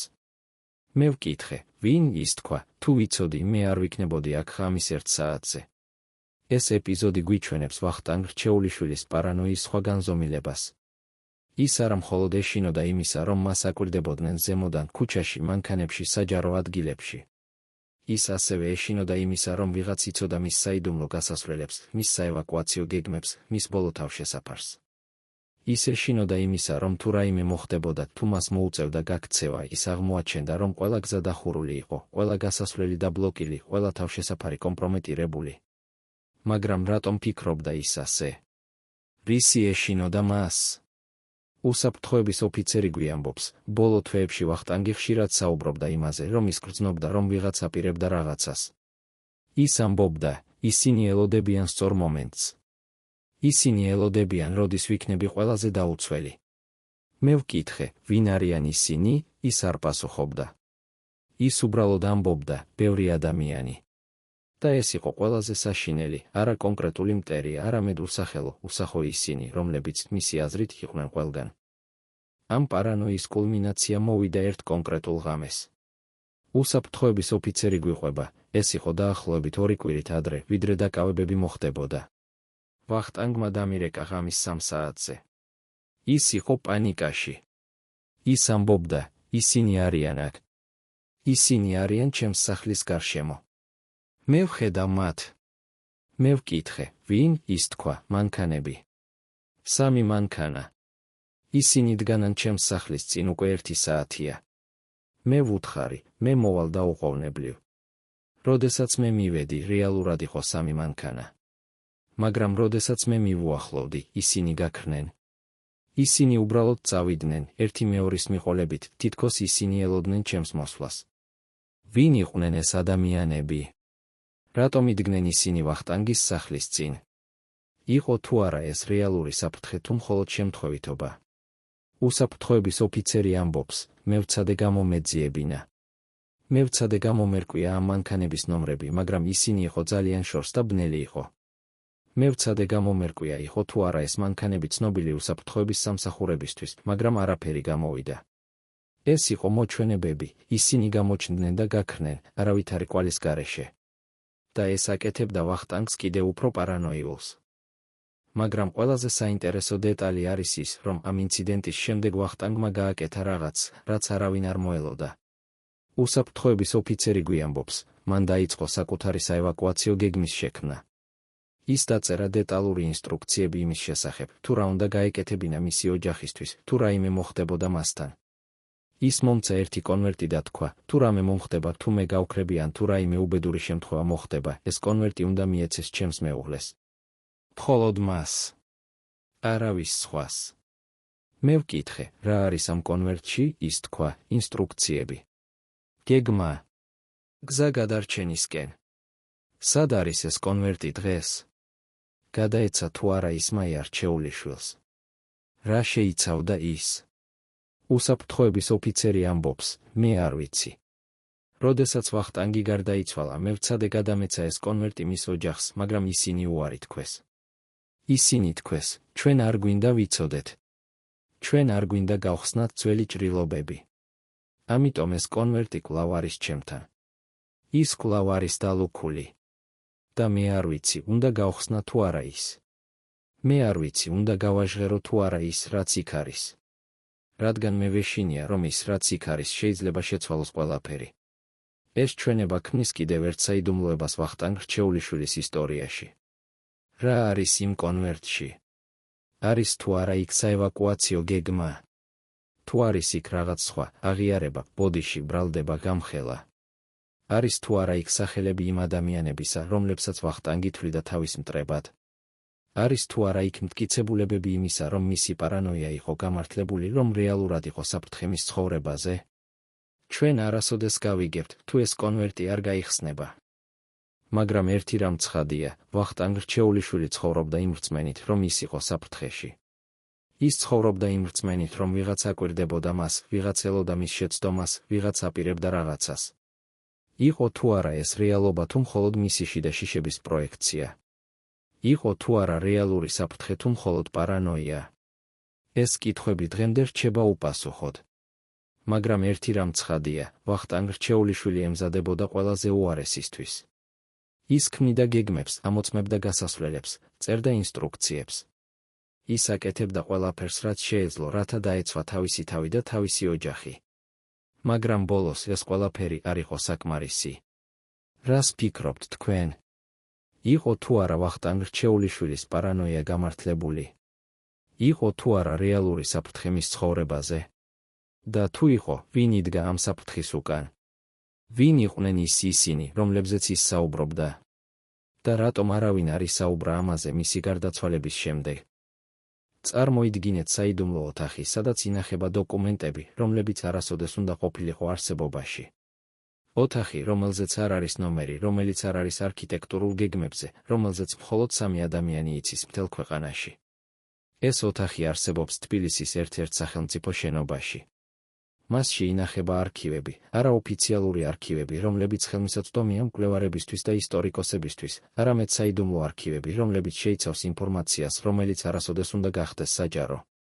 დოკუმენტები პოლიტიკოსების ფინანსური გარიგებების შესახებ. დოკუმენტები ბიზნეს იმპერიების საიდუმლო მფლობელების შესახებ. დოკუმენტები იმის შესახებ, ვინ რეალურად აკონტროლებს ძალაუფლებას ქვეყანაში. და ამ არქივებში ერთ დალუქულ სეიფში ინახება საქმე ნომერი 225, საქმე ცენტრპოინტ გრუპის შესახებ. მე ვიყავი პასუხისმგებელი ამ არქივის მოვლაზე 10 წლის განმავლობაში, იწყებს თავის მოგონებას ყოფილი არქივარიუსი, რომლის სახელსაც ჩვენ ვერ გავაჟღერებთ მისივე უსაფრთხოების მიზნებიდან გამომდინარე. ეს არ იყო ჩვეულებრივი სამუშაო. ეს იყო სამუშაო, რომელიც მოითხოვდა აბსოლუტურ დისკრეციას, აბსოლუტურ ჩუმობას, აბსოლუტურ ლოიალობას. ჩვენ ვინახავდით დოკუმენტებს, რომლებიც შეეძლო გაენადგურებინა კარიერები, გაენადგურებინა ოჯახები, გაენადგურებინა მთელი პოლიტიკური სისტემა. და ჩვენ ვიცოდით, რომ ჩვენი სამუშაო იყო არა მხოლოდ ამ დოკუმენტების შენახვა, არამედ მათი დაცვა იმ ადამიანებისგან, რომლებიც მოინდომებდნენ მათ განადგურებას. რა შეიცავს საქმე ნომერი 225? არქივარიუსი გვიამბობს, ეს არის ყველაზე სრული დოკუმენტაცია ცენტრპოინტ გრუპის საქმიანობის შესახებ, რაც კი არსებობს. აქ არის ყველაფერი, ფინანსური ანგარიშები, ხელშეკრულებები, შიდა მიმოწერა, ჩანაწერები შეხვედრებისა, ჩანაწერები ტელეფონური საუბრებისა. აქ არის დოკუმენტები, რომლებიც აჩვენებს, როდის დაიწყო პრობლემები, ვინ იცოდა ამის შესახებ, რა გადაწყვეტილებები იქნა მიღებული. აქ არის დოკუმენტები, რომლებიც აჩვენებს, სად წავიდა ფული, ვინ მიიღო ის, რა მოხდა მასთან. აქ არის სრული სურათი, არა ის სურათი, რომელიც წარდგენილი იქნა სასამართლოში, არამედ რეალური სურათი. მაგრამ აქ მოდის ყველაზე საინტერესო დეტალი. არქივარიუსი გვიყვება, როდესაც ეს საქმე პირველად მოვიდა ჩვენთან, ის შეიცავდა 225 გვერდს. მე პირადად დავითვალე. მე პირადად დავანომრე ყოველი გვერდი. მე პირადად ჩავწერე ინვენტარიზაციის ჟურნალში, საქმე ნომერი 225 გვერდი. მაგრამ 6 თვის შემდეგ, როდესაც მე გავხსენი ეს საქმე რუტინული შემოწმებისთვის, აღმოვაჩინე, რომ იქ იყო მხოლოდ 222 გვერდი. 3 გვერდი გაქრა. უბრალოდ გაქრა, თითქოს ისინი არასოდეს ყოფილიყო. როგორ შეიძლება გაქრეს 3 გვერდი დალუქული სეიფიდან, დაცული ოთახიდან, შენობიდან, სადაც არის უსაფრთხოების კამერები და დაცვა? არქივარიუსი ამბობს, ეს არის კითხვა, რომელიც მე დავისვი მაშინ და რომელზეც მე არასოდეს მივიღე პასუხი. მე მივმართე ჩემს უფროსებს. მე მივმართე უსაფრთხოების სამსახურს. მე მოვითხოვე გამოძიება. მაგრამ მითხრეს, ეს არის შენი შეცდომა. შენ არასწორად დაითვალე გვერდები თავიდან. არასოდეს არ ყოფილა 225 გვერდი. ყოველთვის იყო 222. მე ვცადე და ვემტკიცებინა, რომ მე მქონდა ჩანაწერები, მე მქონდა ინვენტარიზაციის ჟურნალი. მაგრამ როდესაც მე გავხსენი ჟურნალი, აღმოვაჩინე, რომ ჩემი ჩანაწერი შეიცვალა. ციფრი 225 შეიცვალა ციფრით 222. ვიღაცამ შეცვალა ჩემი ხელწერა. ვიღაცამ გააკეთა ყველაფერი, რათა ეჩვენებინა, რომ ეს 3 გვერდი არასოდეს არსებობდა. ეს ჩვენება არის იდენტური იმ ჩვენებასთან, რომელიც მოვიდა სასამართლო საქმიდან, იქაც 3 გვერდი გაქრა. ეს არ შეიძლება იყოს შემთხვევითობა. ვიღაც სისტემატურად ანადგურებდა ამ 3 გვერდს ყველა ადგილას, სადაც ისინი არსებობდნენ. მაგრამ რატომ? რა იყო ამ გვერდებზე? არქივარიუსი ამბობს, მე ვცადე გამომეხსენებინა. მე ვცადე გამომეხსენებინა, რა იყო იმ 3 გვერდზე, რომლებიც მე წავიკითხე, სანამ ისინი გაქრებოდნენ. მაგრამ ეს იყო ათასობით დოკუმენტი, ათასობით გვერდი. როგორ შემიძლია გამომეხსენებინა კონკრეტულად ეს 3? მაგრამ ერთი რამ მახსოვს, ეს იყო მიმოწერა. ელექტრონული წერილები. წერილები ვახტანგ რჩეულიშვილსა და ვიღაცას შორის. და ეს ვიღაც არ იყო მისი ოჯახიდან. ეს იყო ვიღაც გარედან, ვიღაც, ვინც, როგორც ჩანს, აფრთხილებდა მას რაღაცის შესახებ. ეს დეტალი არის გასაღები. თუ რეალურად არსებობდა მიმოწერა ვახტანგსა და გარე ადამიანს შორის, მიმოწერა, სადაც ვიღაც აფრთხილებდა მას რაღაცის შესახებ, ეს ნიშნავს, რომ ვახტანგი რეალურად იღებდა გაფრთხილებებს. ეს ნიშნავს, რომ ვიღაც ცდილობდა დაეხმარა მას. ეს ნიშნავს, რომ ის არ იყო სრულიად ბნელში. მაგრამ ვინ იყო ეს ადამიანი? რატომ ცდილობდა ის დაეხმარა ვახტანგს? და რატომ ეს მიმოწერა უნდა განადგურებულიყო? არქივარიუსი გვიამბობს, მე ვფიქრობ, რომ ეს მიმოწერა შეიცავდა სახელებს. სახელებს იმ ადამიანებისა, რომლებიც იყვნენ ჩართულების ცენტრ პოინტის სქემაში, მაგრამ რომლებიც არასოდეს გამოვლინდნენ საჯაროდ. სახელებს იმ ადამიანებისა, რომლებიც იყვნენ რეალური ორგანიზატორები, რეალური ბენეფიციარები, რეალური მკვდარი. და ეს სახელები იყო იმდენად ძლიერი, იმდენად გავლენიანი, რომ ვიღაცამ გადაწყვიტა, რომ ისინი არასოდეს უნდა გახდეს საჯარო. ეს თეორია ხსნის ბევრ რამეს. ის ხსნის, რატომ ვახტანგ რჩეულიშვილი ცხოვრობდა პარანოიაში, რადგან ის იცოდა სახელები, ის იცოდა, ვინ იყო რეალურად ჩართული და ის იცოდა, რომ ეს ადამიანები არ დაუშვებდნენ, რომ ეს ინფორმაცია გახდეს საჯარო. ის ხსნის, რატომ ის ამოწმებდა საიდუმლო გვირაბებს და ქმნიდა საევაკუაციო გეგმებს, რადგან ის იცოდა, რომ ის იყო საფრთხეში. ის ხსნის, რატომ ის წერდა საიდუმლო წერილებს და ინახავდა დოკუმენტებს საიდუმლო ადგილებში, რადგან ის ცდილობდა დაეცვა თავისი თავი და თავისი ოჯახი. მაგრამ ვინ იყვნენ ეს ადამიანები? არქივარიუსი ამბობს, მე არ ვიცი. მე არასოდეს წავიკითხე ეს სახელები. მე მხოლოდ ვიცი, რომ ისინი არსებობდნენ. მე მხოლოდ ვიცი, რომ ვიღაცამ გადაწყვიტა, რომ ეს სახელები უნდა განადგურებულიყო. და მე მხოლოდ ვიცი, რომ ეს ვიღაც იყო ძალიან ძლიერი, ძალიან გავლენიანი, ძალიან საშიში.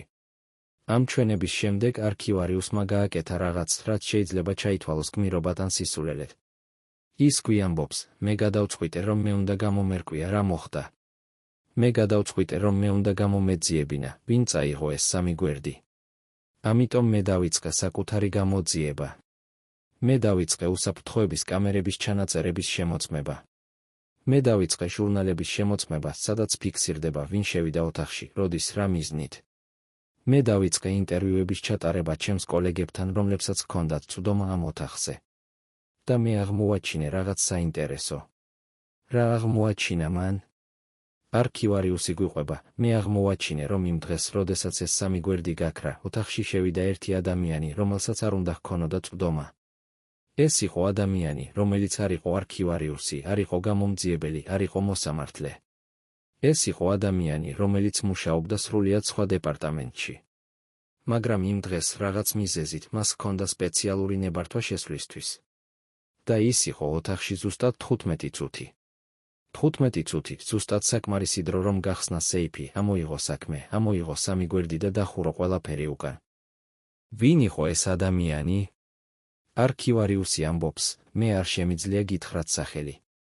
მე დავპირდი, რომ არასოდეს გავამხელ. მაგრამ მე შემიძლია გითხრათ, რომ ეს იყო ადამიანი, რომელიც მუშაობდა ძალიან მაღალ დონეზე. ეს იყო ადამიანი, რომელსაც ჰქონდა კავშირები ძალიან ძლიერ ადამიანებთან. ეს იყო ადამიანი, რომელსაც შეეძლო მიეღო სპეციალური ნებართვა ერთი ტელეფონის ზარით. და ეს იყო ადამიანი, რომელიც, როგორც მე მოგვიანებით გავიგე, გარდაიცვალა 2 წლის შემდეგ, უეცარი გულის შეტევით 50 წლის ასაკში. ეს ბოლო დეტალი ქმნის კიდევ უფრო მეტ საიდუმლოებას. ადამიანი, რომელმაც წაიღო ეს სამი გვერდი, გარდაიცვალა 2 წლის შემდეგ. იყო თუ არა ეს შემთხვევითობა? თუ იყო ეს რაღაც სხვა? არქივარიუსი ამბობს, მე არ ვიცი. მე არ მინდა ვიფიქრო ცუდი რამეების შესახებ. მაგრამ მე ვიცი, რომ ეს ადამიანი იყო ჯანმრთელი, აქტიური, ახალგაზრდა. მე ვიცი, რომ მას არ ჰქონდა გულის პრობლემები. მე ვიცი, რომ მისი გარდაცვალება იყო უეცარი, მოულოდნელი, შოკის მომგვრელი. და მე ვიცი, რომ მისი გარდაცვალების შემდეგ ყველა კითხვა ამ სამ გვერდთან დაკავშირებით დაიხურა. ყველა გამოძიება შეწყდა. ყველა ინტერესი გაქრა. დღეს, წლების შემდეგ არქივარიუსი კვლავ ფიქრობს ამ სამ გვერდზე. ის ამბობს, მე ხშირად ვფიქრობ, რა იყო იმ გვერდებზე. მე ხშირად ვფიქრობ, რა სახელები იყო იქ. მე ხშირად ვფიქრობ, რა შეიცვლებოდა, თუ ეს გვერდები არ განადგურდებოდა, თუ ეს ინფორმაცია გახდებოდა საჯარო. შესაძლოა, ვახტანგ რჩეულიშვილის რეპუტაცია გადარჩებოდა. შესაძლოა, მისი ოჯახი არ დადგებოდა სასამართლოში. შესაძლოა, რეალური დამნაშავეები დაისჯებოდნენ. მაგრამ ეს არ მოხდა. რადგან ვიღაცამ გადაწყვიტა, რომ ეს ინფორმაცია არასოდეს უნდა გახდეს საჯარო.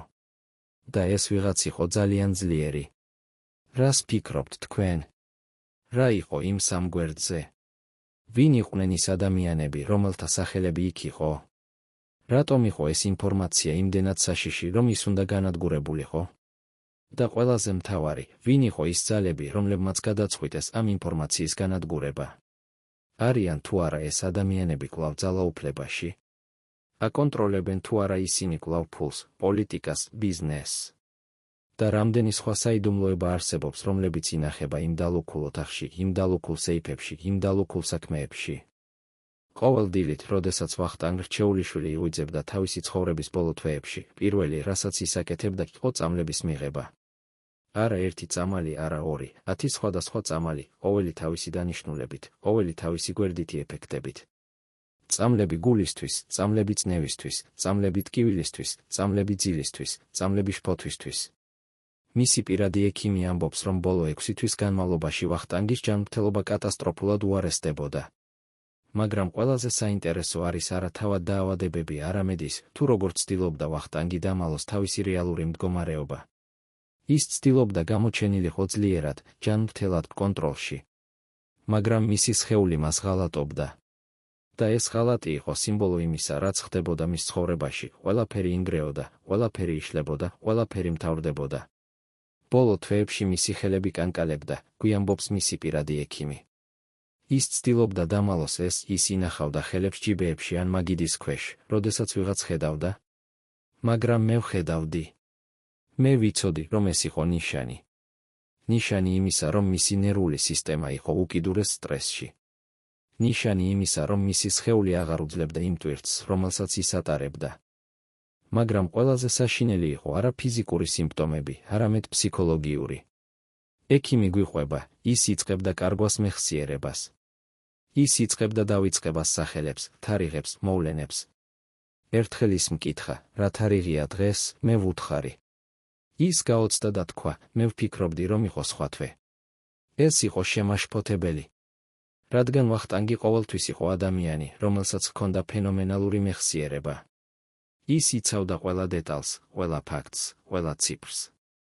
მაგრამ ახლა ის კარგავდა ამ უნარს. და ეს აშინებდა მას. ეს დეტალი არის გასაღები იმის გასაგებად, თუ რატომ ვახტანგ რჩეულიშვილი ქმნიდა იმდენ საიდუმლო დოკუმენტს, იმდენ საიდუმლო არქივს, იმდენ საიდუმლო ინსტრუქციას. ის იცოდა, რომ მისი მეხსიერება უარესდებოდა. ის იცოდა, რომ ის შეიძლება დაივიწყოს მნიშვნელოვან ინფორმაციას. ამიტომ ის წერდა ყველაფერს. ის ფიქსირებდა ყველაფერს. ის ინახავდა ყველაფერს. ის ცდილობდა შექმნა გარე მეხსიერება, დოკუმენტები, რომლებიც შეინარჩუნებდა ინფორმაციას, როდესაც მისი საკუთარი ტვინი აღარ შეძლებდა ამას. მაგრამ ყველაზე ტრაგიკული იყო ის, რომ ვახტანგი კარგავდა არა მხოლოდ მეხსიერებას, არამედ თავის იდენტობას. ექიმი გვიამბობს, ბოლო კვირებში ის ხშირად მეკითხებოდა, ვინ ვარ მე, არა ფილოსოფიური გაგებით, არამედ ლიტერალურად. ის ხშირად იჯდა და ცდილობდა გაეხსენებინა, ვინ იყო ის, რა გააკეთა ის თავის ცხოვრებაში, რისთვის იბრძოდა ის. ის ამბობდა, მე ვიყავი პოლიტიკოსი. მე ვიყავი იდეოლოგი. მე ვიბრძოდი სოციალური სამართლიანობისთვის. მაგრამ ახლა, როდესაც ვხედავ რა მოხდა, მე აღარ ვიცი, ვინ ვარ. მე აღარ ვიცი, რა იყო ჩემი ცხოვრება. მე აღარ ვიცი, იყო თუ არა ყველაფერი ტყუილი. ეს სიტყვები გვიჩვენებს ადამიანს, რომელიც კარგავდა არა მხოლოდ თავის ჯანმრთელობას, არა მხოლოდ თავის რეპუტაციას, არა მხოლოდ თავის კარიერას, არამედ თავის იდენტობას. ადამიანს, რომელიც აღარ იცოდა, ვინ იყო ის, რისთვის ცხოვრობდა ის, რა იყო მისი ცხოვრების მნიშვნელობა. ეს არის ყველაზე ტრაგიკული ასპექტი ვახტანგ რჩეულიშვილის ისტორიისა, არა ის, რომ ის დაკარგა ყველაფერი, არამედ ის, რომ ის დაკარგა თავისი თავი. ექიმი გვიყვება კიდევ ერთ დეტალს, რომელიც არასოდეს გახდა საჯარო. ბოლო დღეებში ვახტანგი ხშირად საუბრობდა თავის დედაზე. მისი დედა გარდაიცვალა წლების წინ, მაგრამ ის საუბრობდა მასზე, თითქოს ის კვლავ ცოცხალი იყო. ის ამბობდა, ჩემი დედა ყოველთვის მეუბნებოდა, იყავი კეთილი ადამიანი. იყავი პატიოსანი ადამიანი. იყავი ადამიანი, რომელიც ემსახურება ხალხს. მე ვცადე. მე რეალურად ვცადე. მაგრამ მე ვერ შევძელი. მე ვატყუე ჩემს დედას. მე ვატყუე ჩემს თავს. მე ვატყუე ყველას. ეს აღიარება არის ყველაზე გულისამძიმო მომენტი ვახტანგ რჩეულიშვილის ისტორიაში. ადამიანი, რომელიც მთელი ცხოვრება ცდილობდა იყოს კეთილი, პატიოსანი, სამსახურში ხალხისა, ბოლოს გრძნობს, რომ ის ვერაფერი მოახერხა. ადამიანი, რომელიც ცდილობდა გაამართლოს თავისი დედის იმედები, ბოლოს გრძნობს, რომ ის მოატყუა ის. ადამიანი, რომელიც ცდილობდა იყოს მაგალითი სხვებისთვის, ბოლოს გრძნობს, რომ ის გახდა გაფრთხილება. მაგრამ ექიმი ასევე გვიამბობს რაღაცას, რაც შესაძლოა გვაძლევს სხვა პერსპექტივას, მაგრამ იყო მომენტები, როდესაც ვახტანგი იყო სრულიად ნათელი, სრულიად გონივრული, სრულიად ძლიერი. იყო მომენტები, როდესაც ის საუბრობდა თავის იდეალებზე, თავის რწმენაზე, თავის იმედებზე. და ამ მომენტებში ის იყო ის ძველი ვახტანგი, ვნებიანი, გულწრფელი, მოაზროვნე. ერთხელ ის მითხრა, იცი რა არის ყველაზე მნიშვნელოვანი? არა ის, რომ შენ მოიგე. არა ის, რომ შენ წარმატებული იყავი. არა ის, რომ შენ ძლიერი იყავი. ყველაზე მნიშვნელოვანი არის ის, რომ შენ ცადე. რომ შენ იბრძოდი. რომ შენ არ დანებდი. რადგან ბოლოს ეს არის ის, რაც რჩება, არა შედეგი, არამედ ბრძოლა.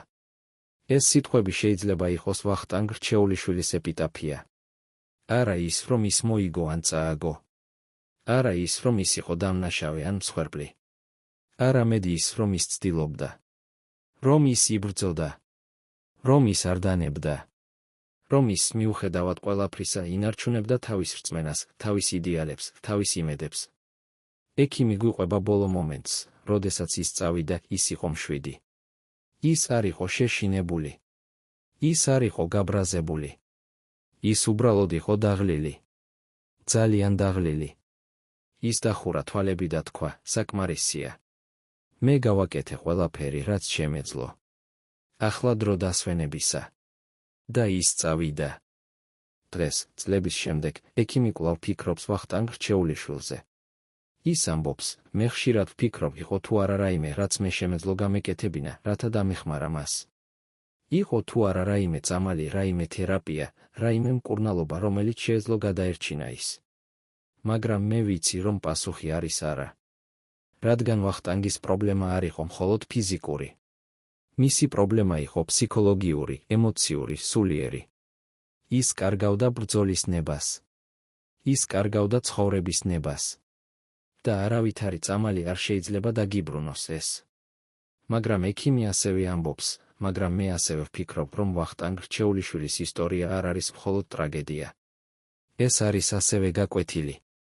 გაკვეთილი იმის შესახებ, თუ რა ხდება, როდესაც ადამიანი ცდილობს იცხოვროს ორ სამყაროში ერთდროულად, სამყაროში იდეალებისა და სამყაროში რეალობისა. გაკვეთილი იმის შესახებ, თუ რა ხდება, როდესაც პოლიტიკა და ბიზნესი ერთმანეთში გადაიჯაჭვება. გაკვეთილი იმის შესახებ, თუ რა ხდება, როდესაც ოჯახური ლოიალობა ეწინააღმდეგება საჯარო პასუხისმგებლობას. ვახტანგ რჩეულიშვილი გააკეთა არჩევანი. ის აირჩია ოჯახი. ის აირჩია სიყვარული. ის აირჩია რწმენა. და ეს არჩევანი მოკლა იგი. მაგრამ ეს არ ნიშნავს, რომ ის იყო ცუდი ადამიანი. ეს ნიშნავს, რომ ის იყო ადამიანი, ადამიანი თავისი სისუსტეებით, თავისი შეცდომებით, თავისი სიყვარულით, თავისი იდეალებით. და ახლა, როდესაც თქვენ იცით მთელი ისტორია, ისტორია პარანოისა და შიშისა, ისტორია საიდუმლო გვირაბებისა და დაკარგული დოკუმენტებისა, ისტორია ავადმყოფობისა და დაღლილობისა, კითხვა რჩება, რას ფიქრობთ თქვენ? იყო თუ არა ვახტანგ რჩეულიშვილი გმირი თუ ტრაგიკული ფიგურა? იყო თუ არა ის მსხვერპლი თუ თანამონაწილე? უნდა ვიხსენოთ თუ არა ის როგორც პოლიტიკოსი, რომელიც იბრძოდა სოციალური სამართლიანობისთვის, თუ როგორც ადამიანი, რომლის ოჯახმა შექმნა ერთ-ერთი უდიდესი ფინანსური სკანდალი საქართველოს ისტორიაში.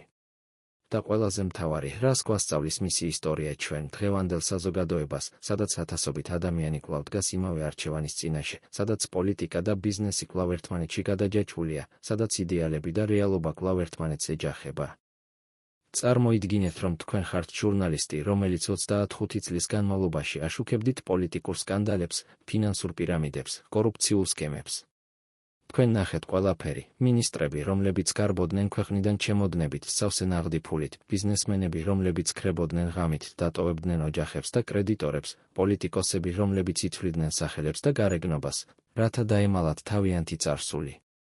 მაგრამ არსებობს ერთი ისტორია, რომელიც თქვენ ვერასოდეს გაამხილეთ. ერთი ისტორია, რომელიც თქვენ ინახავდით 25 წლის განმავლობაში, ელოდით სწორ მომენტს, სწორ ადამიანს, სწორ დროს. და ახლა, პირველად, თქვენ მზად ხართ ისაუბროთ. რადგან ახლა ბოლოს და ბოლოს, თქვენ აღარ გაქვთ რა დაკარგოთ. ეს არის ისტორია ვახტანგ რჩეულიშვილის პირველი ინტერვიუს შესახებ, ინტერვიუს, რომელიც არასოდეს გამოქვეყნდა, მაგრამ რომელიც შეიცავს ყველაფერს. ეს იყო 1916 წლის მაისი, იწყებს თავის მოგონებას ყოფილი ჟურნალისტი, რომლის სახელსაც ჩვენ ვერ გავაჟღერებთ მისივე უსაფრთხოების მიზნებიდან გამომდინარე. ვახტანგ რჩეულიშვილმა პირადად დამირეკა. არა მისი თანაშემწე, არა მისი პრეს-სპიკერი, ის თავად. ის თქვა, მე მჭირდება შენთან საუბარი. პირადად. საიდუმლოდ. დაუყოვნებლივ. მე ვიცოდი ვახტანგი წლების განმავლობაში. მე ვაშუქებდი მის პოლიტიკურ კარიერას, მის გამოსვლებს პარლამენტში, მის იდეოლოგიურ პოზიციებს. მაგრამ ის არასოდეს მითხოვა პირადი შეხვედრა. ამიტომ მე გავიგე, რაღაც სერიოზული ხდებოდა. ისინი შეხვდნენ ერთ-ერთ უბანში, რომელიც შორს იყო ცენტრიდან, ერთ-ერთ მცირე კაფეში, სადაც არავინ იცნობდა მათ. ჟურნალისტი გვიყვება, როდესაც მე შევედი, ვახტანგი უკვე იჯდა იქ. ის იყო ერთ-ერთ კუთხურ მაგიდასთან, ზურგით კედლისკენ, სახით შესასვლელისკენ. ის ატარებდა სათვალეებს და ქუდს, თითქოს ცდილობდა არ ამოცნობოდა. როდესაც მე მივუახლოვდი, ის ამოდგა და მომცა ხელი. მისი ხელი იყო ცივი და კანკალებდა. მე დავჯექი მის წინ და ვკითხე, რა მოხდა, ის გახედა ჩემს თვალებში და თქვა, მე მჭირდება შენი დახმარება. მე მჭირდება ვიღაც, ვინც მოისმენს ჩემს ისტორიას და გაიგებს სიმართლეს. რა ისტორია უნდოდა ვახტანგს გაეზიარებინა. ჟურნალისტი გვიამბობს, ის დაიწყო საუბარი ცენტრ პოინტზე. ის თქვა, ყველა ფიქრობს, რომ მე ვიცოდი ყველაფერი. ყველა ფიქრობს, რომ მე ვიყავი ჩართული. ყველა ფიქრობს, რომ მე ვიყავი თანამონაწილე. მაგრამ ეს არ არის სიმართლე. სიმართლე არის გაცილებით უფრო რთული. მე ჩავრთე ჩამწერი და ვკითხე, რა არის სიმართლე, და ის დაიწყო საუბარი. ვახტანგმა ისაუბრა 2 საათის განმავლობაში. ის ისაუბრა იმაზე, თუ როგორ დაიწყო ცენტრ პოინტი, როგორც ლეგიტიმური ბიზნესი, როგორ მისი მეუღლე მაია და დები რუსუდან ქმნიდნენ კომპანიას, როგორ ისინი იღებდნენ პირველ კონტრაქტებს, აშენებდნენ პირველ შენობებს, იღებდნენ პირველ მოგებას. ის ისაუბრა იმაზე, თუ როგორ ის თავად არ იყო ჩართული ბიზნესში, როგორ ის ენდობოდა თავის ოჯახს, როგორ ის ფიქრობდა, რომ ყველაფერი იყო ლეგალური და ეთიკური. ჟურნალისტი გვიყვება, ის ამბობდა, მე ვიყავი პოლიტიკოსი. მე არ ვიცოდი ბიზნესის შესახებ. მე ვენდობოდი ჩემს ოჯახს. და ეს იყო ჩემი უდიდესი შეცდომა. მაგრამ შემდეგ ვახტანგმა ისაუბრა რაღაცაზე, რაც შეცვლის მთელ ისტორიას. ჟურნალისტი გვიამბობს, ის თქვა, მაგრამ დაახლოებით 1 წლით ადრე, ვიდრე სკანდალი გახმაურდებოდა, მე მივიღე ანონიმური წერილი. ამ წერილში იყო დოკუმენტები, რომლებიც აჩვენებდა, რომ კომპანია იყო პრობლემებში. მე წავედი ჩემს მეუღლესთან და დასთან. მე აჩვენე მათ ეს დოკუმენტები. მე მოვითხოვე ახსნა განმარტება. და ისინი მითხრეს რაღაც, რაც შეცვალა ყველაფერი. მე ვკითხე, რა მითხრეს, ის გაჩუმდა. ის გახედა ფანჯარაში. ის იყო ჩაფიქრებული მძიმე. შემდეგ ის გამობრუნდა ჩემკენ და თქვა, ისინი მითხრეს, რომ ისინი იყვნენ ჩართულები რაღაცაში, რაც იყო გაცილებით დიდი, ვიდრე უბრალოდ სამშენებლო ბიზნესი. ისინი მითხრეს, რომ ისინი მუშაობდნენ ადამიანებთან, რომლებიც იყვნენ ძალიან ძლიერი, ძალიან გავლენიანი, ძალიან საშიში. ისინი მითხრეს, რომ თუ მე გავამხელდი ამას, თუ მე გამოვიდოდი საჯაროდ, ეს არ დააზიანებდა მხოლოდ მათ, არამედ ჩემს მთელ ოჯახს, ჩემს მთელ კარიერას, ჩემს მთელ ცხოვრებას. ეს ჩვენება არის ბომბა. ის ნიშნავს, რომ ვახტანგ რჩეულიშვილი რეალურად იცოდა რაღაც. ის ნიშნავს, რომ მისი ოჯახი რეალურად იყო ჩართული რაღაცაში, რაც იყო გაცილებით დიდი, ვიდრე უბრალოდ სამშენებლო ბიზნესი. ის ნიშნავს, რომ იყვნენ სხვა ადამიანები, ძლიერი, გავლენიანი, საშიში ადამიანები, რომლებიც იყვნენ ჩართულები ამ ისტორიაში. მაგრამ ვინ იყვნენ ეს ადამიანები? ჟურნალისტი ამბობს, მე ვკითხე ვახტანგს, ვინ არიან ეს ადამიანები, ის თქვა, მე არ შემიძლია გითხრა სახელები. არა, აქ. არა, ახლა. მაგრამ მე შემიძლია გითხრა, რომ ისინი არიან ყველგან, პოლიტიკაში, ბიზნესში, მედიაში, სამართალდამცავ ორგანოებში. ისინი აკონტროლებენ ყველაფერს. და ისინი არ დაუშვებენ, რომ ეს ისტორია გახდეს საჯარო. ვახტანგმა შემდეგ ისაუბრა იმაზე, თუ რა გადაწყვეტილება მიიღო მან. ჟურნალისტი გვიყვება, ის თქვა, მე უნდა ამერჩია. ან გამომეხატა საჯაროდ გამომეხატა სიმართლე და გამენადგურებინა ჩემი ოჯახი, ან დამეჩუმებინა და ვეცადე დამეცვა ისინი. მე ავირჩიე მეორე. მე ავირჩიე ჩუმობა. მე ავირჩიე ჩემი ოჯახის დაცვა. მაგრამ ახლა, როდესაც ვხედავ რა მოხდა, როდესაც ვხედავ რამდენი ადამიანი დაზარალდა, მე ვხვდები, რომ ეს იყო შეცდომა. მე უნდა მემხატა. მე უნდა მეთქვა სიმართლე. მაგრამ ახლა უკვე ძალიან გვიანაა. ჟურნალისტი ამბობს, მე ვკითხე მას, რატომ მეუბნები ამას ახლა? რატომ არ გამოხვედი საჯაროდ, ის თქვა, რადგან მე ვეშინია. მე ვეშინია იმ ადამიანებისა, რომლებიც არიან ჩართულები ამაში. მე ვეშინია იმისა, რაც მოხდება ჩემს ოჯახთან, თუ მე ვისაუბრებ. მაგრამ მე ასევე ვეშინია იმისა, რაც მოხდება ჩემს სინდისთან, თუ მე არ ვისაუბრებ. ამიტომ მე გეუბნები შენ. ამიტომ მე გაძლევ შენ ამ ინფორმაციას. რათა თუ რამე მომხდება ჩემთან, თუ მე გავქრები ან თუ რაიმე უბედური შემთხვევა მოხდება, შენ იცოდე სიმართლე. შენ შეძლო გაამხილო ეს. ჟურნალისტმა ჩაწერა ყველაფერი. ის ჩაწერა ყოველი სიტყვა, ყოველი დეტალი, ყოველი სახელი, რომელიც ვახტანგმა ახსენა. ის ჩაწერა ყველაფერი, რაც ვახტანგმა უთხრა იმ 2 საათის განმავლობაში. და შემდეგ, როდესაც ინტერვიუ დასრულდა, ვახტანგმა მას მისცა ერთი კონვერტი. ჟურნალისტი გვიამბობს, ის თქვა, ამ კონვერტში არის დოკუმენტები. დოკუმენტები, რომლებიც ამტკიცებს ყველაფერს, რაც მე გითხარი. დოკუმენტები, რომლებიც აჩვენებს სახელებს, ციფრებს, გარიგებებს. შეინახე ეს დოკუმენტები. შეინახე ისინი უსაფრთხო ადგილას. და თუ რამე მომხდება ჩემთან, გამოაქვეყნე ისინი. გააკეთე ის, რაც მე ვერ შევძელი, თქვი სიმართლე. ჟურნალისტმა აიღო კონვერტი.